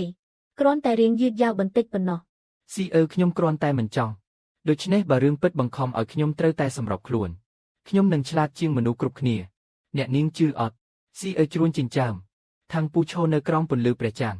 ហាក់ដូចជាខ្លាយជាមនុស្សម្នាក់ផ្សេងពន្លឺព្រះច័ន្ទនាសម័យនេះពិតជាត្រជាក់មែន អាកាសធាតុក្តៅសោះលោកថាត្រជាក់លោកឈួតទេ ខ្ញុំទទួលរងការប៉ះទង្គិចផ្លូវចិត្តហើយ មានអារម្មណ៍ថាសោកស្ដាយណាស់ស៊ីជីវតុងថាបលោកមួយខ្សឹបគឺមានន័យថានាងពិតជាស្រឡាញ់លោកហើយហេតុអីលោកចូលចិត្តស្រមៃរឿងមិនអាចទៅរួចបែបនេះការសោកស្ដាយរបស់ខ្ញុំគឺខ្ញុំបានបាត់បង់អរិយធម៌ក្នុងក្តីស្រមៃ មុនពេលមកដល់ទីនេះខ្ញុំធ្វើអ្វីក៏ឈ្នះដែរ ប៉ុន្តែការប្រកួតប្រជែងនៅទីនេះពិតជាគួរឲ្យធុញណាស់ទោះឈ្នះក៏មិនមានអារម្មណ៍ថាសប្បាយចិត្តដែរនិយាយរឿងមិនសមហេតុផលមានន័យអ្វីទេជាបឋមលោកត្រូវតែឈ្នះ អ្នកនាងនិយាយត្រូវ ទោះបីជាការប្រកួតប្រជែងនៅទីនេះសាហាវយ៉ាងណាក៏ដោយ ខ្ញុំក៏នឹងក្លាយជាអ្នកឈ្នះដែរ អរគុណអ្នកនាងស៊ីអ៊ឺគ្រាន់តែអរគុណតាមមាត់មិនបានទេយកសកម្មភាពជាក់ស្ដែងមកឧទាហរណ៍ផែនទីកំណប់នៅមិនទាន់បានទេ ស៊ីអ៊ឺពេលនេះខ្ញុំខ្សោយពេកហើយត្រូវការឲ្យអ្នកនាងបង្រៀនក្បាច់គុណមួយឈុតដល់ខ្ញុំយី ខ្ញុំជាម្ដាយលោកឬលោកពិតជាគិតថាផែនទីកំណប់អាចធ្វើឲ្យខ្ញុំស្ដាប់បង្គាប់លោកមែនទេបើបែកបាក់គ្នាលោកគិតថាលោកអាចទ្រាំនឹងការធ្វើទារុណកម្មបានប៉ុន្មានដង មិនបែកបាក់គ្នាទេផែនទីកំណប់ដែលល្បីតាំងពីយូរលង់ណាស់មកហើយនេះគឺសំខាន់សម្រាប់អ្នកនាងណាស់ មើលទៅលោកពិតជាឆ្លាតជាងមុនមែន និកាយបេសាជីលើកងរបស់អ្នកនាងស្ថិតនៅចម្ងាយរាប់ពាន់ម៉ៃពីទីក្រុងនេះឯដំណឹងពីផែនទីកំណប់ទើបតែលេចរកាលពីសប្តាហ៍មុនសោះ គឺខ្ញុំបានចាក់ចេញពីជីលើកងកន្លះឆ្នាំមកហើយ អញ្ចឹងអ្នកនាងប្រកាសជាមានភារកិច្ចប្រាប់មកខ្ញុំនឹងជួយអ្នកនាងធ្វើឲ្យសម្រេចអ្នកនាងត្រូវបង្រៀនក្បាច់គុណខ្ញុំ ហាសំបីតែរឿងដែលខ្ញុំធ្វើមិនបានផងតើលោកគិតថាលោកអាចធ្វើបានទេ រឿងតាក់ទងនឹងការអភិវឌ្ឍខ្លួននិងគ្រប់គ្រងគ្រួសារចុងក្រោយលោកអាចដោះស្រាយបានទេខ្ញុំដោះស្រាយបាន វត្តជានឈូមានវត្ថុមានតម្លៃមួយនោះគឺជាគម្ពីរក្បាច់គុណព្រះពុទ្ធសាសនាដែលបន្សល់ទុកពីប្រទេសឥណ្ឌាគ្រូរបស់ខ្ញុំចាប់អារម្មណ៍ខ្លាំងណាស់ព្រមព្រៀងថែមទាំងអាចឲ្យរង្វាន់ជាស្នាមថើបដ៏ក្រអូបមួយទៀតផងឲ្យតែលោកជួយខ្ញុំកិច្ចការតូចមួយទៀត មិនបាច់និយាយទៀតទេខ្ញុំគ្មានភ័ព្វសំណាងទេ ងាយស្រួលណាស់លោកដឹងទេថាហេតុអីបានជាស៊ីជីវតុងឈួតនាងធ្លាប់បាត់ខ្លួនអស់រយៈពេល2ឆ្នាំខ្ញុំចង់ដឹងថារយៈពេល2ឆ្នាំនោះនាងទៅណា ខ្ញុំមិនគិតថាជាមួយនឹងឋានៈរបស់ខ្ញុំអាចស៊ើបដឹងអាចកំបាំងបែបនេះទេ លោកផ្ទាល់ក៏ត្រូវការយល់ពីនាងឲ្យបានច្រើនដែរបើមិនដូច្នោះទេលោកមុខតែត្រូវនាងរៀបចំផែនការសម្រាប់នៅថ្ងៃណាមួយមិនខាន តែខ្ញុំមិនចាប់អារម្មណ៍នឹងស្នាមថើបរបស់អ្នកនាងសំបីតែបន្តិច ពេលថើបខ្ញុំដែលលោកអាចស្ទាបអង្អែបាន អ្នកនាងពិតជាមើលមនុស្សត្រូវមែនព្រមព្រៀងយីអ្នកនាងលេងខូចចាក់សរសៃខ្ញុំ មែនហើយខ្ញុំឯណាមានប្រាប់ថាមិនអាចចាក់សរសៃបាន អ្នកនាងបោកប្រាស់ខ្ញុំបែបនេះខ្ញុំក៏ត្រូវតែលេងខូចដែរ បងທາງពូលោកត្រៀមខ្លួនលេងខូចយ៉ាងម៉េចទៅមិនតវ៉ានឹងវាសនាខ្ញុំទទួលស្គាល់ចាញ់លោកមិនបានទទួលស្គាល់ចាញ់ទេលោកកំពុងតែមានចិត្តណាចូលអន្ទាក់ខ្ញុំលោកពិតជាឆ្លាតជាងមុនមែនលោកសម្ដែងបានល្អណាស់ មានតែជ្រមុជខ្លួនក្នុងភាពងឹតទើបមិនត្រូវភាពងឹតត្របាក់យកស៊ីអ៊ឺសម្លឹងមើលក្នុងរបស់គាត់នាងពិតជាមិនហ៊ានជឿសោះការផ្លាស់ប្ដូររបស់មនុស្សម្នាក់ស្រាប់តែធំបែបនេះ ប្រហែលជាគាត់ពិតជាអាចជួយខ្ញុំរកឃើញគម្ពីរនោះមែន ដេកដូចជាជ្រូកងាប់នៅប្រាប់ថាជាស្រីបេសាចទៀតស្រីបេសាចម្នាក់នេះពិតជាមានសម្រស់ស្រស់ស្អាតមែន លោកនៅតែប្រាប់ថាមិនល្មមកម្មទៀត លោកគួរឲ្យធុញណាស់ដឹងទេ ច្បាស់ណាស់ថាភ្ញាក់ហើយគ្រាន់តែចង់មើលថាមនុស្សល្មមកម្មដូចជាលោកតើហ៊ានប៉ះពាល់ខ្ញុំដែរឬទេខ្ញុំចង់ហៅអ្នកនាងឲ្យក្រោកញ៉ាំបាយចង់មើលក៏មើលទៅរូបរាងរបស់ខ្ញុំនេះគឺល្អបំផុតក្នុងលោកហើយបើសិនជាលោកមិនមើលសំបីតែមួយផ្លែតនោះទើបហៅថាលោកខ្វាក់ភ្នែក ប៉ុន្មានថ្ងៃទៀតខ្ញុំនឹងទៅវត្តជីនឈូបើសិនជាលោកចង់យប់នេះក៏តែងខ្លួនជាអ្នកបម្រើស្រីទៅជាមួយខ្ញុំទៅ ពិតជាមិនបានលេងសើចមែនវត្តជានឈូមិនមែនអ្នកណាក៏អាចចូលបានទេ ទៅខ្ញុំនឹងទៅរៀបចំមិនជាក៏ហីទៅ លោកនៅតែក្រអឺតក្រទុំទៀតកុំឲ្យខ្ញុំរកឱកាសបានឲ្យសោះបើមិនដូច្នោះទេនឹងវាឲ្យបាក់ធ្មេញមិនខាន ការពិតបញ្ជាក់ថាស៊ីជីវតុងពិតជាមានសមត្ថភាពមែនតាចាស់ដែលខឹងសន្លប់កាលពីយប់មិញនាងពិតជាអាចអញ្ជើញគាត់មកបានមែនខាងពូមានអីក៏និយាយមកបើមិនមែនដោយសារជីវតុងប្រាប់ថាឯងចង់លុតជង្គង់សុំទោសខ្ញុំទេខ្ញុំក៏មិនមកជួបឯងដែរធ្វើយ សុំទោសស្អីទៅតាចាស់កុំឆោតល្ងងពេកអី ប្តីប្រពន្ធឯងបោកប្រាស់ខ្ញុំឲ្យមកទីនេះគឺដើម្បីជេរប្រមាថខ្ញុំម្ដងទៀតបានហើយលោកពូខ្ញុំពិតជាចង់សុំទោសលោកពូមែនគ្រាន់តែខ្ញុំតែងតែជាអ្នកមានទឹកចិត្តទូលាយការលុតជង្គង់ជាវិធីគ្មានប្រយោជន៍បែបនោះខ្ញុំមិនធ្វើទេដូចជាឯងនេះហៅថាមានទឹកចិត្តទូលាយឯងឥឡូវនេះការហូបចុកស្នាក់នៅសុទ្ធតែជារបស់ត្រកូលស៊ីយើងទេឯងមានទឹកចិត្តទូលាយស្អីទៅលោកពូគិតថាខ្ញុំគ្មានអ្វីសោះមែនទេឯងមានអ្វីទៅខ្ញុំមានទ្រឹស្ដីទស្សនវិជ្ជាកាលពីយប់មិញតើលោកពូកាន់តែវិភាគកាន់តែយល់ថាមានហេតុផលមែនទេយប់មិញស៊ីយូមិនបានគេងទេតែងតែនឹកឃើញដល់ពាក្យរបស់ខាងពូលោកពូក៏ឈានចូលវ័យចាស់ទៅហើយចង់លេចធ្លោជាងគេស្ទើរតែមិនអាចទៅរួចទេមនុស្សម្នាគោរពស៊ីហៅតែមិនប្រកាសថាគោរពលោកពូទេមែនទេក្មេងពីលឯងនិយាយចប់ឬនៅឯងជឿទេថាខ្ញុំបណ្ដេញឯងចេញពីត្រកូលស៊ីប្រសិនបើលោកពូអាចបង្កើតអ្វីថ្មីហើយលើកយកទ្រឹស្ដីទស្សនវិជ្ជារបស់ខុងជឺមកនិយាយ នោះមិនមែនមានន័យថានឹងល្បីល្បាញពេញពិភពលោកទេល្បីល្បាញពេញពិភពលោកហាអ្នកស្រីទោះយ៉ាងណាក៏ពួកយើងជាគ្រួសារតែមួយក្មេងល្អ ឯងគុំដោយសារតែរឿងតូចតាចនេះខឹងនឹងលោកពូអី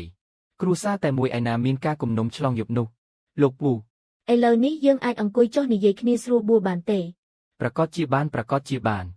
គ្រួសារតែមួយមានរឿងអ្វីគួរតែពិភាក្សាគ្នាស្រួលបួលក្មួយប្រសាឲ្យពាក្យចាមអារាមខាងក្រៅរបស់ក្មួយពិតជាមិនគួរឲ្យជឿមែនទាំងស្រុងសុទ្ធតែជាការមួលបង្កាច់ពីជនពាលតាមផ្លូវប៉ុណ្ណោះដូច្នេះលោកពូចង់ធ្វើជាញាតិវងដើម្បីលើកដំកើងឋានៈខ្លួនឯងតាក់ទងនឹងសឺម៉ាសាវមនុស្សគ្រប់គ្នាមិនហ៊ានបញ្ជាក់ឲ្យច្បាស់ទេប្រហែលជាសឺម៉ាសាវថែមទាំងបានឲ្យផលប្រយោជន៍ផ្សេងទៀតទៅលោកពូផងឧទាហរណ៍មាសប្រាក់ឧទាហរណ៍ភូមិគ្រឹះមែនទេខ្ញុំចាស់មែនតែនៅមិនទាន់វង្វេងពិតប្រាកដទេមិនធ្វើរឿងដែលធ្វើឲ្យខូចដល់សាមគ្គីភាពគ្រួសារឡើយខាងពូក៏មិននិយាយអ្វីទៀតដែរអ្នកទាំងពីរអង្គុយមើលមុខគ្នាយ៉ាងទើសទាល់ក្មួយប្រសាអំបាញ់មិញក្មួយថានឹងប្រគល់ទ្រឹស្ដីទស្សនវិជ្ជាឲ្យខ្ញុំគ្រាន់តែនិយាយលេងលោកពូចាត់ទុកថាមិនលឺចោះអញ្ចឹងមិននឹងបានក្មួយប្រសាមិនដល់ថ្នាក់មានបំណងមកចំអប់លោកពូទេព្រោះលោកពូក៏កំពុងចាត់ទុកសម្ដីខ្ញុំគ្រាន់តែជាការនិយាយលេងដែរលោកពូមិនចង់ពិភាក្សាទេទ្រឹស្ដីទស្សនវិជ្ជាប្រគល់ឲ្យខ្ញុំក្មួយប្រកាសជាចង់ប្រគល់មែនយប់មិញមានតែមនុស្សក្នុងគ្រួសារចាស់និងសិស្សរបស់លោកពូប៉ុណ្ណោះឲ្យតែពួកគេរក្សាការសម្ងាត់ទ្រឹស្ដីទស្សនវិជ្ជានេះគឺជារបស់លោកពូហើយក្មួយចង់បានអ្វីលោកពូចង់បានអ្វីចង់បានទ្រឹស្ដីទស្សនវិជ្ជាឬក៏ចង់បានឋានៈជាញាតិវង្សលោកពូរបស់ក្មួយគ្រាន់តែជាគ្រូបង្រៀនកំសត់ម្នាក់ប៉ុណ្ណោះមនុស្សធំដើម្បីផលប្រយោជន៍មនុស្សតូចដើម្បីកេរ្តិ៍ឈ្មោះបើសិនជាអាចក្លាយជាអ្នកប្រាជ្ញដ៏ល្បីល្បាញពេញពិភពលោកនោះឋានៈជាញាតិវង្សតើជាអ្វីទៅទ្រឹស្ដីទស្សនវិជ្ជាកេរ្តិ៍ឈ្មោះនេះ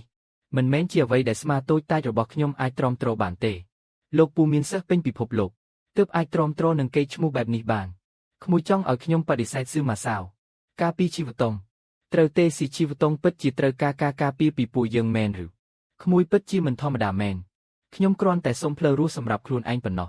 លោកពូជួយប្រាប់រឿងពីទៅសឺម៉ាសាវផងទី1ស៊ីជីវតុងតែងតែជានារីបរិសុទ្ធជានិច្ចទី2ខ្ញុំមិនប្រឆាំងនឹងព្រះអង្គទេថែមទាំងជួយព្រះអង្គឲ្យបានស៊ីជីវតុងទៀតផងពាក្យពីរឃ្លានេះពេលប្រាប់ទៅហើយក្មួយក៏ខ្លាចជាមនុស្សរបស់ព្រះអង្គដែរផ្លូវរស់ក៏មានហើយដែរមនុស្សតូចតាចគឺមានការលំបាកបែបនេះឯងលោកពូគួរតែយល់ពីការលំបាករបស់ខ្ញុំខាងពូឲ្យខាងពូជីវតុងគ្រួសារយើងពិតជាមានភ្នែកមុតមែននាងពិតជាបានរកឃើញមនុស្សឆ្លាតម្នាក់មែនអញ្ចឹងក្មួយប្រសាសូមអបអរសាទរលោកពូទុកជាមុនដែលនឹងក្លាយជាអ្នកប្រាជ្ញដ៏ល្បីល្បាញក្នុងប្រវត្តិសាស្ត្រហើយយ៉ាងយូរថ្ងៃខាងស្អែកខ្ញុំនឹងនាំយកសម្បត្តិផ្ទាល់ដៃរបស់សឺម៉ាសាវមកដើម្បីឲ្យក្មួយស្ងប់ចិត្តក្នុងពេលជាមួយគ្នានេះក្មួយត្រូវរកកន្លែងដ៏ស័ក្តិសមមួយរៀបចំពិធីជួបជុំដ៏ធំមួយនោះគឺជាពេលវេលាដែលទ្រឹស្ដីទស្សនវិជ្ជារបស់លោកពូនឹងល្បីល្បាញពេញពិភពលោកសាលាថៃស៊ូនៅសាលាថៃស៊ូចុះមិនបានទេសាលាថៃស៊ូមនុស្សធម្មតាមិនអាចចូលបានឡើយវត្តជាងឈូទៅជាកន្លែងដែលអាចផ្សព្វផ្សាយព័ត៌មានបានយ៉ាងពិតប្រាកដប៉ុន្តែការបញ្ចុះបញ្ចូលពួកព្រះសង្ឃចាស់នោះពិបាកណាស់ក្នុងគ្រួសារនឹងមានអ្នកប្រាជ្ញដ៏ពិតប្រាកដម្នាក់លេចឡើងស៊ីហៅប្រកាសជាជួយមិនខានតាមគំនិតរបស់គាត់នេះគឺជាភស្តុតាងដែលលោកពូចាក់ចេញពីសឺម៉ាសាវមិនមែនទេថ្ងៃទី15ខែ7នៅវត្តជីនឈូបឹងស្វៀនអ៊ូដ៏ថ្លាឆ្វេងនៅទីក្រុងជៀងខាំងបុរសសង្ហាម្នាក់កំពុងកត់សរសើរអក្សរដែលខ្លួនទើបតែសរសេររួចបុរសនេះគឺជារាជយាទសឺម៉ាសាវខ្ចីមាត់របស់លោកមកនិយាយផ្គប់ចិត្តខ្ញុំសុំផ្លូវរស់ប៉ុន្តែលោកស៊ីយូមិនមែនជាព្រះពោធិសត្វក្នុងវត្តទេនិយាយមកតើគាត់បានឲ្យផលប្រយោជន៍អ្វីខ្លះដល់លោកខាងពូបានលើកឡើងពីទ្រឹស្ដីទស្សនវិជ្ជាខុងជឺគាត់ចង់ប្រគល់កេរ្តិ៍ឈ្មោះដ៏ល្បីល្បាញពេញពិភពលោកនេះមកឲ្យខ្ញុំមានកូនចៅម្នាក់ទៀតវាប្រសើរជាងមានសត្រូវម្នាក់ទៀតម្យ៉ាងទៀតឋានៈរបស់គាត់សំខាន់ណាស់ច្បាស់ជាមានពេលបានប្រើជាមិនខានព្រះរាជយាទពិតជាឆ្លៀសវៃនិងមានព្រះតីមេត្តាធម៌មែនទូលបង្គំពិតជាមានសេចក្តីដឹងគុណខ្លាំងណាស់ណែនាំមនុស្សឆ្លាតបែបនេះមកឲ្យខ្ញុំលោកក៏មានគុណបំណាច់ដែរអញ្ចឹងពេលថ្មីនេះប្រហែលជានឹងមានការជួបជុំហើយមែនទេពិតមែនហើយទូលបង្គំបានសម្រេចចិត្តថាថ្ងៃទី15ខែ7នៅវត្តជីនឈូរៀបចំការជួបជុំមួយដល់ពេលនោះខ្ញុំនឹងរកមនុស្សមួយចំនួនមកគាំទ្រកេរ្តិ៍ឈ្មោះលោកសូមអរព្រះគុណព្រះរាជយាទទោះបីទូលបង្គំត្រូវភ្លីជីវិតក៏ពិបាកនឹងតបស្នងព្រះគុណរបស់ព្រះអង្គដែរយកអក្សរដែលខ្ញុំសរសេរនេះផ្ញើទៅឲ្យគាត់ទៅដើម្បីឲ្យគាត់ស្ងប់ចិត្តដូចជាអរិយធម៌ដ៏រុងរឿងសឺម៉ាសាវមានន័យយ៉ាងម៉េចកុំខ្វល់អីបន្ទាប់ពីនេះគួរតែដោះស្រាយជាមួយស៊ីជីវតុងហើយស៊ីជីវតុងនាងពិតជាមនុស្សឆ្កួតមែនបានតោងតាក់សឺម៉ាសាវជាប់ហើយທາງពូកូនប្រសាររូបនេះទីបំផុតក៏អាចឈរយ៉ាងរឹងមាំនៅចំពោះមុខស្រីបិសាចបានហើយស៊ីជីវតុង យប់នេះប្តីប្រពន្ធคล้ายៗដូចជាពួកយើងគួរតែคล้ายជាប្តីប្រពន្ធពិតប្រាកដហើយ នៅបណ្ណាល័យមានមនុស្សមើលច្រើនណាស់ចាំនាងរើចេញសិនទៅចុះការសន្យាមួយទៀតនោះ ខ្ញុំដោះស្រាយស៊ីយូរួចរាល់ហើយ អាចមិនបាច់ថាបានទេ បានតែលោកត្រូវប្រាប់ខ្ញុំថា2ឆ្នាំនោះនាងទៅណានេះជាភារកិច្ចរបស់មេធ្មប់នោះ នាងសន្យាអ្វីជាមួយលោក នាងបង្រៀនក្បាច់គុណខ្ញុំ មាននាងបង្រៀនលោកនឹងទទួលបានកម្រិតល្អក្នុងពេលខ្លីនាងពូកែម្លេះឬពេញមួយពិភពលោកនេះក្បាច់គុណនាងក៏មានឈ្មោះបោះសម្លេងដែរ2ឆ្នាំដែលបាត់ខ្លួនខ្ញុំនៅបាត់ច្រឡងមកសួយ មកសួយនោះមិនមែនជាទន្លេតាទូនៅស៊ីឈួនទេ ខំប្រឹងរៀនក្បាច់គុណទៅយ៉ាងហោចណាស់ក៏ត្រូវដល់កម្រិតដែលទោះត្រូវបណ្ដេញចេញពីត្រកូលសៀពួកស្ត្រូវទាំងនោះក៏មិនអាចធ្វើអ្វីលោកបានដែរ ចង្រៃយៈអ្វីដែលខ្ញុំគិត មិនក៏ត្រូវស៊ីជីវតងដឹងខ្ទេចចឹងការជួបជុំកំណត់នៅវត្តជៀនឈូនេះជាកន្លែងដែលមេធ្មប់នោះចង់ទៅមែនទេ មិនក៏នាងទីដឹងគ្រប់យ៉ាងចឹង ក៏មិនមែនដែរ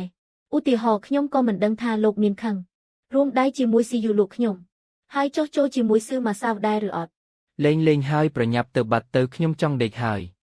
ខួរក្បាលរបស់ស៊ីជីវតងពិតជាអស្ចារ្យមែនខាងពូពិតជាមិនហ៊ានលេងទៀតទេ ផ្លឹកស្អីនឹង ខ្ញុំកំពុងគិតថាហេតុអីនាងតែងតែចេញចូលមិនឲ្យដឹងខ្លួនចឹង គិតពីខ្ញុំលោកលងស្រឡាញ់ខ្ញុំហើយកុំវង្វេងខ្លួនពេកនាងមានសម្រស់ត្រឹមតែខ្ញុំនៅស្ថានសួគ៌ប៉ុណ្ណោះអាត្រកូលថាងខ្ញុំស្អប់បំផុតអ្នកដែលមិនទទួលស្គាល់សម្រស់របស់ខ្ញុំ អាចកំបាំងរបស់ស៊ីជីវតងខ្ញុំរកឃើញហើយ បងប្រុសសម្លាញ់លោកពិតជាពូកែមែន នាងបានទៅបាត់ច្រឡងមកសួយ ខ្ញុំទីច្រើនកន្លែងណាស់មិននឹកស្មានថានៅទីនោះសោះមិនត្រូវទេហេតុអីនាងប្រាប់លោកគឺលោកសួរផ្ទាល់មែនទេអ្នកទាំងពីរកំពុងខុបខិតអ្វីគ្នា ត្រូវហើយខ្ញុំប្រាប់នាងថាបើខ្ញុំជួយសួរឲ្យនាងនឹងបង្រៀនក្បាច់គុណខ្ញុំ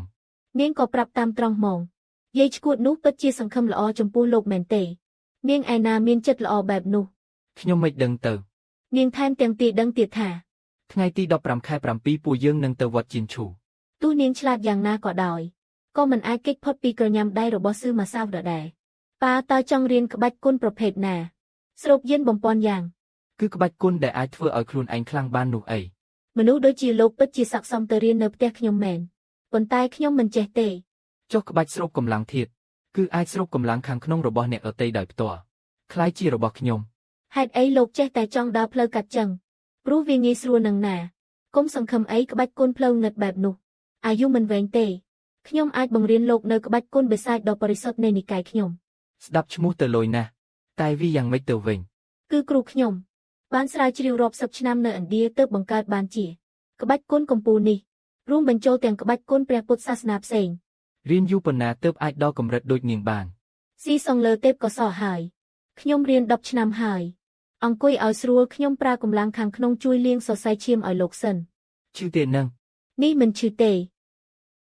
កម្លាំងខាងក្នុងដ៏ខ្លាំងក្លាប្រៀបដូចប្រេងពូហូរចូលខ្លួន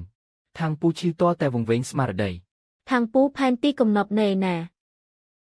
មិនដឹងទេតើឯងពិតជាគ្មានផែនទីកំណប់មែនទេទាំងអស់នេះគ្រាន់តែជាការកុហកគ្មានទេសុទ្ធតែជាការប្រឌិតការវាយប្រហារភ្លាមធ្វើឲ្យខាងពូភ្ញាក់ខ្លួនព្រឺតនាងមិនចង់បានគំពីទេខ្ញុំធ្លាប់និយាយថាបើលោកកុហកខ្ញុំនឹងធ្វើឲ្យលោករស់មិនស្មើស្លាប់ បើមិនកុហកនាងខ្ញុំស្លាប់បាត់យូរហើយនាងទើបជាឃាតករ ត្រូវហើយខ្ញុំគឺចូលចិត្តសម្លាប់មនុស្សពេលនេះលោកគួរតែស្លាប់ហើយជីវិតខ្ញុំគួរតែស្លាប់មែនទេ ប៉ុន្មានថ្ងៃនេះមិនដែលបានស្ងប់សុខសោះប៉ុន្តែខ្ញុំក៏មិនងាយស្លាប់ដែរ អំបាញ់មិញខ្ញុំមិនទាន់ប្រើកម្លាំងទេលោកអាចសាកល្បងម្ដងទៀតបានមកសម្រាប់ខ្ញុំទៅនាងក៏គុំសង្ឃឹមចូលវត្តជៀនឈូដែរ គម្ពីរនោះនាងនឹងមិនបានឃើញមួយជីវិត មួយជីវិតនេះខ្ញុំស្អប់បំផុតអ្នកដែលគំរាមខ្ញុំ គ្រូនាងចាត់ទុកនាងដោយកូនបង្កើតតែនាងពេលនេះដោយសារតែកំហឹងខ្លួនឯងចង់បោះបង់គម្ពីរដែលគាត់ប៉ងប្រាថ្នាយូរមកហើយ លោកបិទមាត់ឲ្យខ្ញុំយ៉ាងហោចណាស់ក៏ខ្ញុំអាចវាយលោកចូលទៅបានដែរនាងមិនហ៊ានទេបើមិនចឹងនាងចូលបាត់យូរហើយអាកូនអណ្ដើកថ្ងៃនេះខ្ញុំត្រូវតែហែកមាត់ដល់ពូកែនិយាយរបស់លោកចោលនាងពិតជាអាត្មានិយមមែន មិនព្រមទទួលការលំបាកសំបីតែបន្តិចទោះបីដើម្បីគ្រូរបស់នាងក៏ដោយ លោកពិតជារឹងរូសមែនដល់ដំណាក់កាលនេះទៅហើយនៅអាចរកហេតុផលដើម្បីឲ្យខ្លួនឯងរស់បានទៀតនាងក៏មិនអន់ដែរ ឆ្លៀតឱកាសបង្រៀនក្បាច់គុណដើម្បីធ្វើសមហកម្មខ្ញុំក្នុងកម្រិតណាមួយ ខ្ញុំនៅកំដរលោកច្រើនថ្ងៃមកនេះក៏ដើម្បីរងចាំឱកាសនេះឯង ចុះលោឡាឆ្អែតឬនៅឆាប់ព្យាបាលខ្ញុំមកខ្ញុំទប់លេងជាប់ហើយ លោកឆ្លាតយ៉ាងនឹងមានសមត្ថភាពគុំសុំអង្វរខ្ញុំអី នាងគិតថានាងអាចឈរមើលខ្ញុំស្លាប់បានឬ គម្ពីរភាសាសំស្ក្រឹតទាំងនោះនាងអានដាច់ទេ ខ្ញុំប្រាប់នាងឲ្យដឹងចុះខ្ញុំចេះអាន ខ្ញុំមិនត្រូវការគម្ពីរទៀតទេយ៉ាងហោចណាស់ក៏ត្រឡប់ទៅសុំទោសគ្រូវិញដែរ មែនហើយនេះហើយជាហេតុផលដែលនាងអាចមិនខ្វល់ពីគាត់បាន អាប្រុសចង្រៃលោកឈ្នះហើយរមៀលមកអង្គុយឲ្យស្រួលមកបើលោកអាចជួយខ្ញុំយកគម្ពីរនិងបកប្រែវាបានគំនុំរវាងពួកយើងពីមុនចាត់ទុកជារលុបចោលតើខ្ញុំជំពាក់នាងឬ ត្រូវគេតាមសម្លាប់ដល់ផ្ទះត្រូវវាយហើយអ្នកដែលធ្វើការគឺខ្ញុំ ហេះដែលលោកស៊ុយបែបនេះគឺមកពីលោកមានបាបខ្ញុំមានបាបឬពិភពលោកនេះក៏គឺជាបាបកម្មដ៏ធំបំផុតទៅហើយគឺសំតែស្លាប់ហើយបើលោកមិនជឿទៅមើលប្រជារាស្ត្រនៅភូមិខាងជើងទៅពួកគេកើតមកគឺមានបាបទៅហើយ ដូច្នេះឪពុកម្ដាយលោកស្លាប់ដោយសារតែមានបាបឬ យ៉ាងហោចណាស់ពួកឃាតករទាំងនោះគិតបែបនេះ យប់មិញនាងប្រាលេះលៀងសរសៃឈាមដើម្បីបោកបញ្ឆោតខ្ញុំ ទើបដឹងការពិតពីផែនទីកំណប់លោកប្រើគម្ពីរពិតនៅវត្តជៀនឈូដើម្បីអត់ធ្មត់នឹងនាង ខ្ញុំក៏ហត់ដល់ពេលនោះមិនដឹងឆ្លើយតបមិនទេ រឿងនេះទុកចិត្តចោះនាងយកគម្ពីរពិតមិនបានទេ ហេតុអ្វីព្រះសង្ឃចាស់នៅទីនោះខ្លាំងពេកឬ វត្តជៀនឈូនឹងមានកម្ពុជាអ្នកលេងគុណជាច្រើនរៀបចំអន្ទាក់កំពុងរងចាំនាងទៅនឹងណា នាងលូកព័ត៌មានរបស់ CEO ឲ្យទៅពួកអ្នកត្រឹមត្រូវក្នុងសង្គមអ្នកលេងគុណឬខ្ញុំដើមឡើយជាប្រុសឥឡូវបែរជាមានប្តីទៅវិញដោយសារតែសម័យនេះគឺជារដូវរងាប្រពន្ធក៏ឈួតខុសមនុស្សធម្មតា CEO បាត់បង់ជីវិតពួកអ្នកត្រឹមត្រូវមានអ្នករងរបួសនិងស្លាប់ មានតែលោកទេដែលជាអ្នកឈ្នះធំបំផុតល្អណាស់លោកកំពុងប្រែជាចាស់ទុំហើយថ្ងៃអនាគតលោកពិតជាអាចក្លាយជាអ្នកជំនួយរបស់ខ្ញុំបានមែនតើខ្ញុំអាចប្រាប់ CEO ពីអន្ទាក់នៅវត្តជៀនឈូបានទេអាស្រ័យលើថានាងព្រមឲ្យផលប្រយោជន៍អ្វីខ្លះ CEO ខ្ញុំទទួលបានព័ត៌មានមួយអំពីនាង មិនស្ដាប់ច្បាស់ជាស៊ីជីវតុងទំលាយឲ្យលោកដឹងហើយនាងមានគំនិតជ្រៅជ្រះណាស់ចុះរឿងតាក់ទងនឹងវត្តជៀនឈូវិញរឿងនេះស្ដាប់បាន ខ្ញុំមានសត្រូវច្រើនណាស់នៅខាងក្រៅពេលនាងស្ដាប់ព័ត៌មានហើយជួយខ្ញុំដោះស្រាយពួកគេផង ដឹងស្រាប់ហើយថាលោកមិនមានបំណងល្អទេប៉ុន្តែសម្រាប់សត្រូវកំពេចកំពុកដែលឪពុកលោកបង្កឡើងយើងទាំងពីរអ្នកព្រមព្រៀង ឮថាពួកអ្នកត្រឹមត្រូវក្នុងសង្គមអ្នកលេងគុណនៅវត្តជៀនឈូរៀបចំអន្ទាក់រួចរាល់ហើយដើម្បីសម្លាប់នាង យាយឈួតស៊ីជីវតុងនេះពិតជាគ្មានភាពអៀនខ្មាស់មែនលោកព័ត៌មានពីការធ្វើដំណើររបស់ខ្ញុំឲ្យពួកអ្នកត្រឹមត្រូវហើយយកព័ត៌មានពីការលួចវាយឆ្មក់មកលក់ឲ្យខ្ញុំទៀត គឺអញ្ចឹងមែនប៉ុន្តែពួកយើងហាក់ដូចជាគ្មានជំរឿផ្សេងទេ នាងដឹងថាទោះមានអន្ទាក់ក៏ខ្ញុំនឹងទៅដែរខាងពូលោកគិតថាខ្ញុំល្អចំពោះលោកទេក៏គួរសម្ដែងអញ្ចឹងលោកក៏ត្រូវជួយខ្ញុំកិច្ចការតូចមួយដែរណាលួចយកគម្ពីរពិតចេញមក លោកឈប់និយាយទៅល្អជាងយើងសន្យាគ្នាត្រឹមតែនាំនាងចូលវត្តជៀនឈូប៉ុណ្ណោះ ពេលនោះមានមនុស្សសម្លឹងមើលខ្ញុំច្រើនណាស់លោកដែលជាអ្នករៀបការចូលផ្ទះគេប្រកាសជាគ្មានអ្នកណាខ្វល់ទេដល់ពេលនោះខ្ញុំនឹងជួយបញ្ឆោតអ្នកយាមនៅបណ្ណាល័យគម្ពីរចេញ លើកលែងឲ្យខ្ញុំទៅ ខ្ញុំមិនដឹងសោះថានាងចង់បានសៀវភៅមួយណាគម្ពីរនោះពិសេសណាស់គឺស្លឹកមាសពីរសន្លឹកគឺតម្កល់នៅបណ្ណាល័យគម្ពីរទទួលការគោរពបូជាកិច្ចការធំបែបនេះខ្ញុំធ្វើមិនបានទេមិនទៅក៏បានទោះយ៉ាងណាក៏យកគម្ពីរមិនបានដែរអញ្ចឹងសម្រាប់លោកដើម្បីបំបត្តិកំហឹងទៅចោះ គ្រាន់តែជាគម្ពីរតូចមួយសោះទុកចិត្តលើខ្ញុំចោះវត្តជៀនឈូជាវត្តធំបំផុតនៅភាគខាងត្បូងមានការជួយផ្សព្វផ្សាយពីត្រកូលសៀថ្ងៃទី15ខែ7នេះកាន់តែអ៊ូអរស៊ីជីវតុងពិតជាស្រស់ស្អាតណាស់អ្នកដែលនៅក្បែរនាងនោះគឺប្តីថ្មីឈ្មោះថាងពូក្មេងនេះមានសំណាងណាស់ សំណាងស្អីទៅអាមួយខាងក្រោមនោះត្រូវគេកាត់ឲ្យឆ្កែស៊ីបាត់យូរហើយអាខ្ទើយងាប់មួយនឹងដើរតាមខ្ញុំរហូតចូលទៅហើយកុំដើរផ្ដេសផ្ដាសអូហូអ៊ូអរណាស់នោះគឺកែវភ្នែកសំណប់របស់ត្រកូលវាងឈ្មោះតែមួយម៉ាត់គឺហួយរៀបការ4ដង ពាក្យហួយនេះមានន័យថាល្អប្រសើរ ដូច្នេះភារកិច្ចរបស់លោកថ្ងៃនេះគឺត្រូវដណ្ដើមយកសេចក្តីស្រឡាញ់ពីវាងហួយឲ្យបាន តែខ្ញុំរៀបការរួចហើយតើ ពួកយើងគ្រាន់តែคล้ายៗទេលោកអាចប្រើនាងដើម្បីឈានទៅដល់វណ្ណៈអភិជនពិតប្រាកដ តែខ្ញុំដែលមានឋានៈជាអ្នករៀបការចូលផ្ទះគេនេះទៅញ៉ែ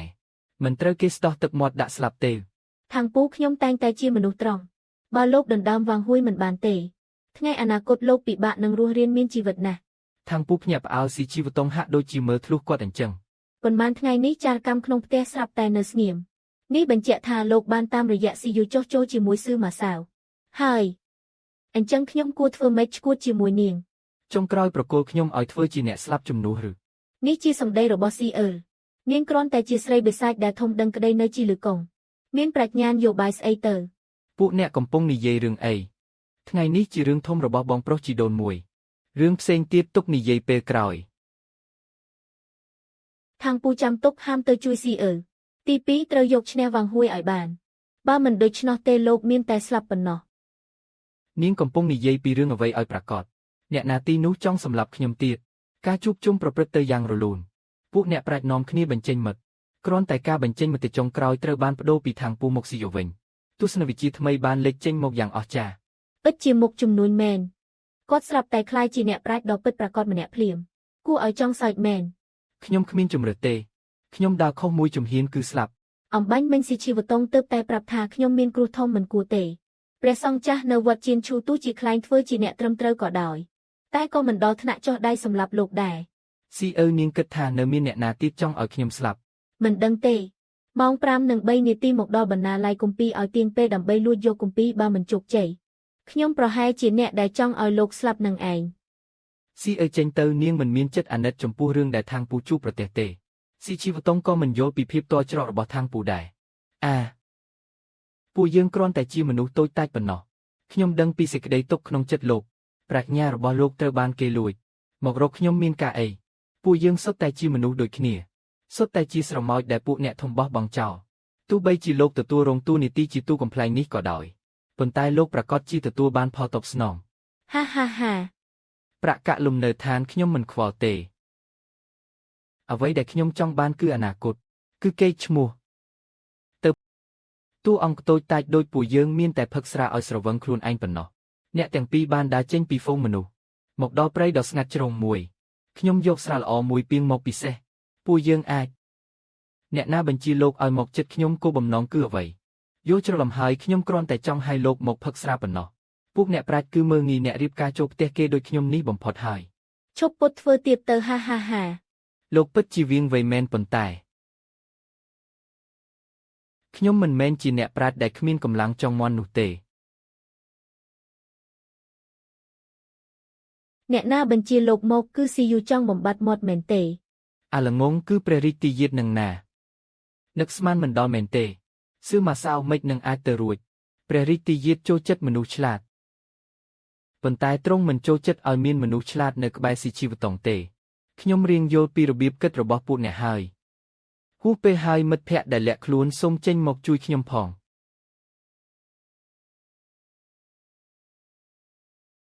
ជីវតុងប្រាប់ខ្ញុំឲ្យការពារលោកថ្ងៃនេះ តើស៊ីជីវតុងមានលក្ខខណ្ឌមួយមែនទេគឺតើតែខ្ញុំដឹងថាមានអ្នកការពារទើបចេញមកជួយ ពាក្យដើមរបស់នាងគឺបើលោកមិនស្រែកហៅឲ្យជួយទេខ្ញុំក៏មិនចេញមុខជួយដែរហាសហា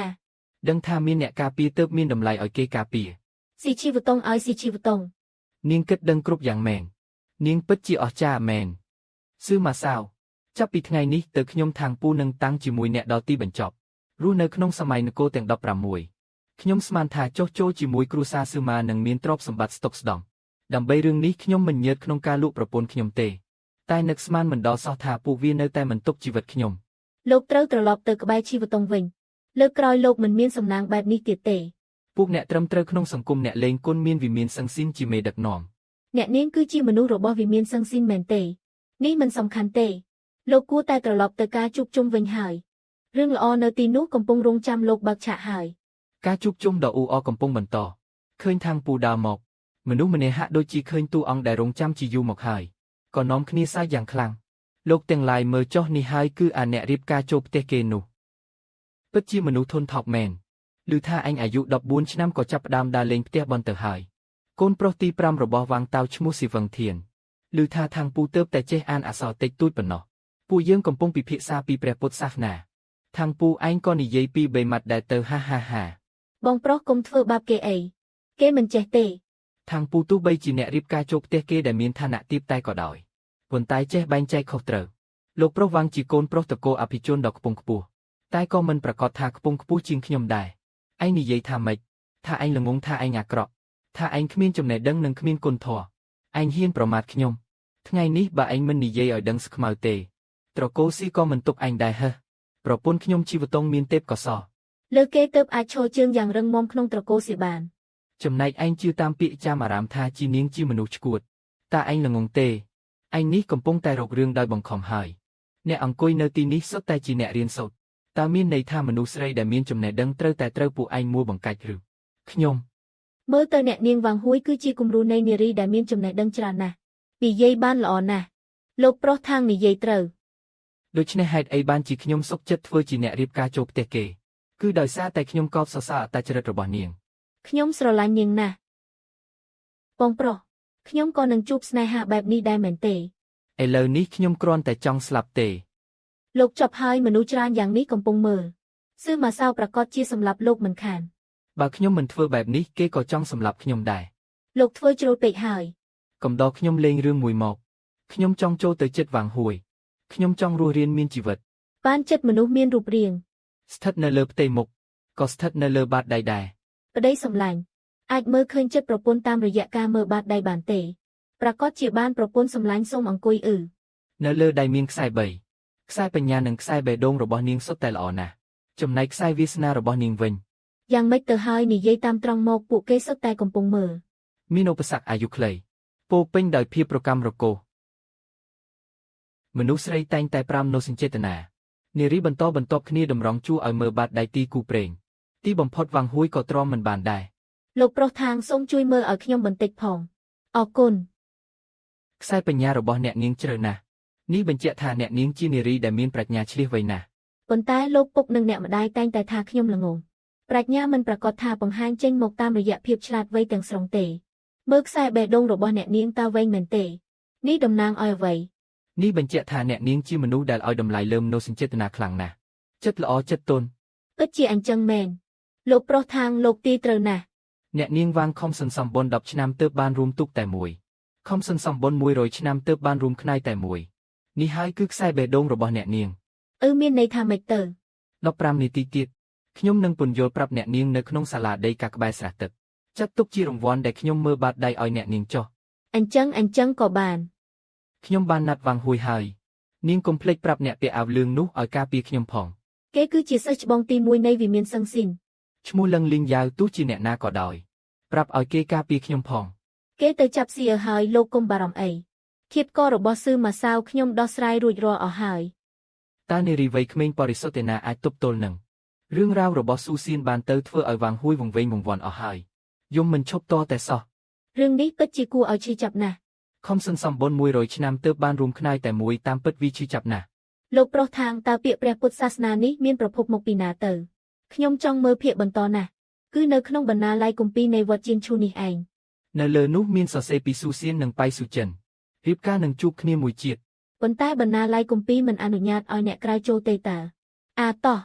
ខ្ញុំនាំអ្នកនាងទៅ លោកប្រុសທາងនៅខាងលើមានអ្នកណាកំពុងហោះហើរ កុំងាកក្រោយដើរតាមខ្ញុំឲ្យជាប់ស៊ីអើកំពុងប្រយុទ្ធតែឯងខាងពូខំប្រឹងរត់ឡើងទៅជាន់ទី5មួយតែម្ដងគាត់ត្រូវបានគេរារាំងហើយត្រឡប់ទៅវិញទៅគម្ពីរពីរសន្លឹកនោះជារបស់ស័ក្តិសិទ្ធិក្នុងព្រះពុទ្ធសាសនាមិនអនុញ្ញាតឲ្យអ្នកណាប្រមាថបានទេ ព្រះតិគុណពួកខ្ញុំមិនមែនមកដណ្ដើមទេ គ្រាន់តែចង់ឃើញគម្ពីរពិតប៉ុណ្ណោះពិធីបុណ្យព្រះពុទ្ធសាសនាថ្ងៃទី8ខែ12ដល់ពេលនោះវត្តយើងនឹងដាក់បង្ហាញគម្ពីរពិតចុះបើខ្ញុំចេះចង់ឡើងទៅវិញ កុំអញ្ចឹងអីបងທາງបងកុំដោយសារតែខ្ញុំទៅប្រមាថព្រះតិគុណអី កំឡោះឲ្យឯងគ្មានក្បាច់គុណអ្វីសោះទូទាំងពិភពលោកនេះអ្នកដែលហ៊ានប្រើកម្លាំងបំពានឡើងប៉មនេះគឺអាចរាប់ម្រាមដៃបាន ខ្ញុំចង់ជូនកាប់ឲ្យព្រះពុទ្ធពីរបត់ដល់ព្រះតិគុណ ដើម្បីដូរយកឱកាសបានឃើញគម្ពីរពិតឯងគិតថាឯងយល់ពីព្រះពុទ្ធសាសនាច្បាស់ជាងអាត្មា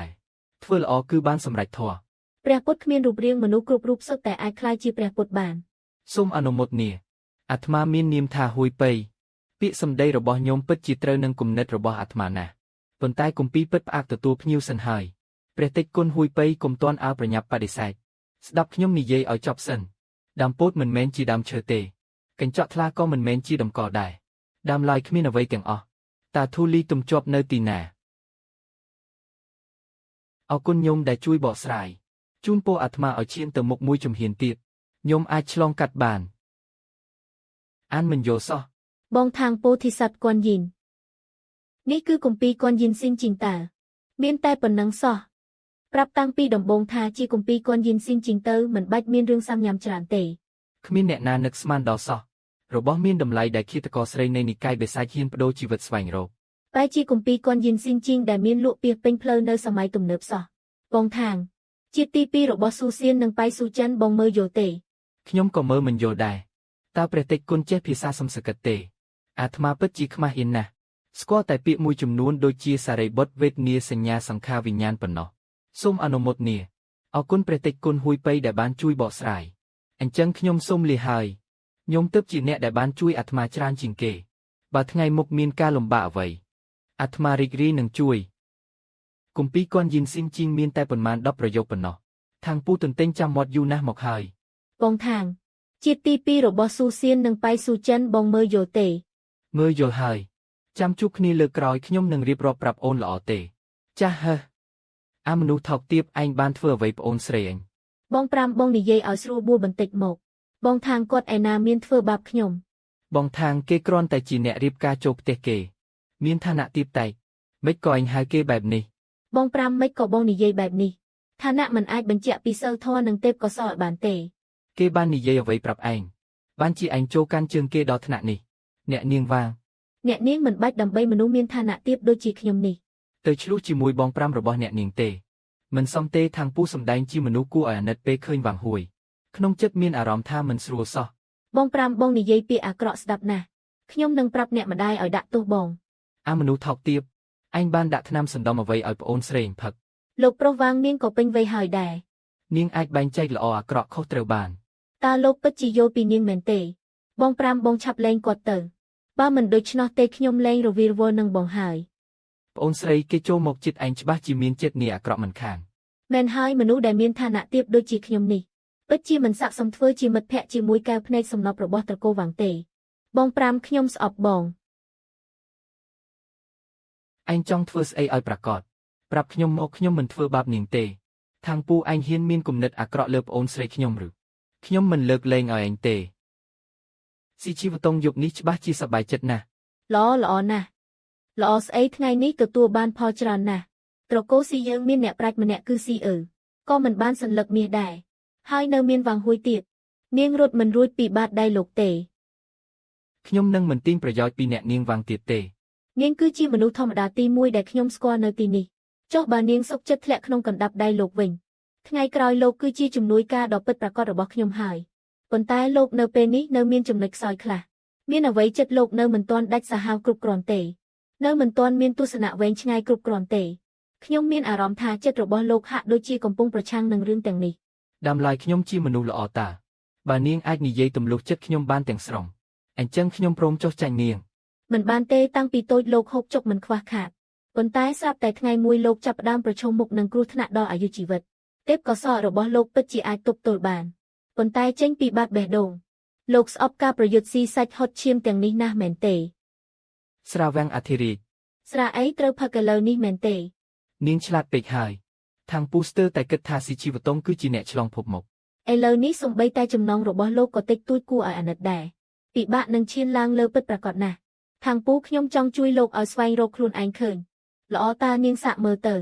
កន្លះខែក្រោយមានឱកាសមួយកំឡុងពេលនេះលោកអាចសម្រាកសិនបានពិធីជប់លៀងអបអរសាទររបស់ត្រកូលសៀ មានតែខាងពូម្នាក់គត់ដែលនៅឯកោទាំងអស់នេះដូចជាការលេងសើច តើវាពិតឬคล้ายរឿងខ្លះមិនមែនជារឿងលេងសើចទេ បានប្រាប់ហើយថាកុំលេចមុខភ្លាម គួរឲ្យខ្លាចណាស់ខាងពូយកគម្ពីរពិតចេញមកបើមិនដូច្នោះទេខ្ញុំនឹងសម្លាប់លោក ខ្ញុំយកបានហើយឆាប់យកកាំបិតនាងចេញទៅ បងប្រុសពូកែណាស់ខ្ញុំពិតជាមិនបានមើលមនុស្សខុសមែន ខ្ញុំជួយនាងបកប្រែជាភាសាហាងនាងត្រូវតែបង្រៀនក្បាច់គុណខ្ញុំណា ទុកចិត្តចុះនិកាយបិសាចយើងតែងតែមានកេរ្តិ៍ឈ្មោះល្អចាប់ពីយប់នេះទៅខ្ញុំនឹងបង្រៀនក្បាច់គុណបិសាចដ៏បរិសុទ្ធដល់លោកការលៀងសរសៃឈាមឈឺណាស់ប៉ុន្តែខាងពូខំទ្រាំរហូតដល់3ម៉ោងជោគជ័យហើយស៊ីអឺនាងមើលទៅហត់ណាស់ពេលថ្ងៃវាជាមួយកំពូលអ្នកលេងគុណ4នាក់ហើយត្រូវគេដេញតាមរាប់សិបម៉ាយទៀតឥឡូវត្រូវលៀងសរសៃឈាមឲ្យលោកទៀតអាចមិនហត់ទេប្រកាសជាហត់ហើយខាងពូធ្វើបានល្អណាស់លោកពន្យាពេលនាងបានហើយថែមទាំងធ្វើឲ្យកម្លាំងខាងក្នុងនាងអស់ទៀតមេធ្មប់ថ្ងៃស្លាប់របស់នាងមកដល់ហើយ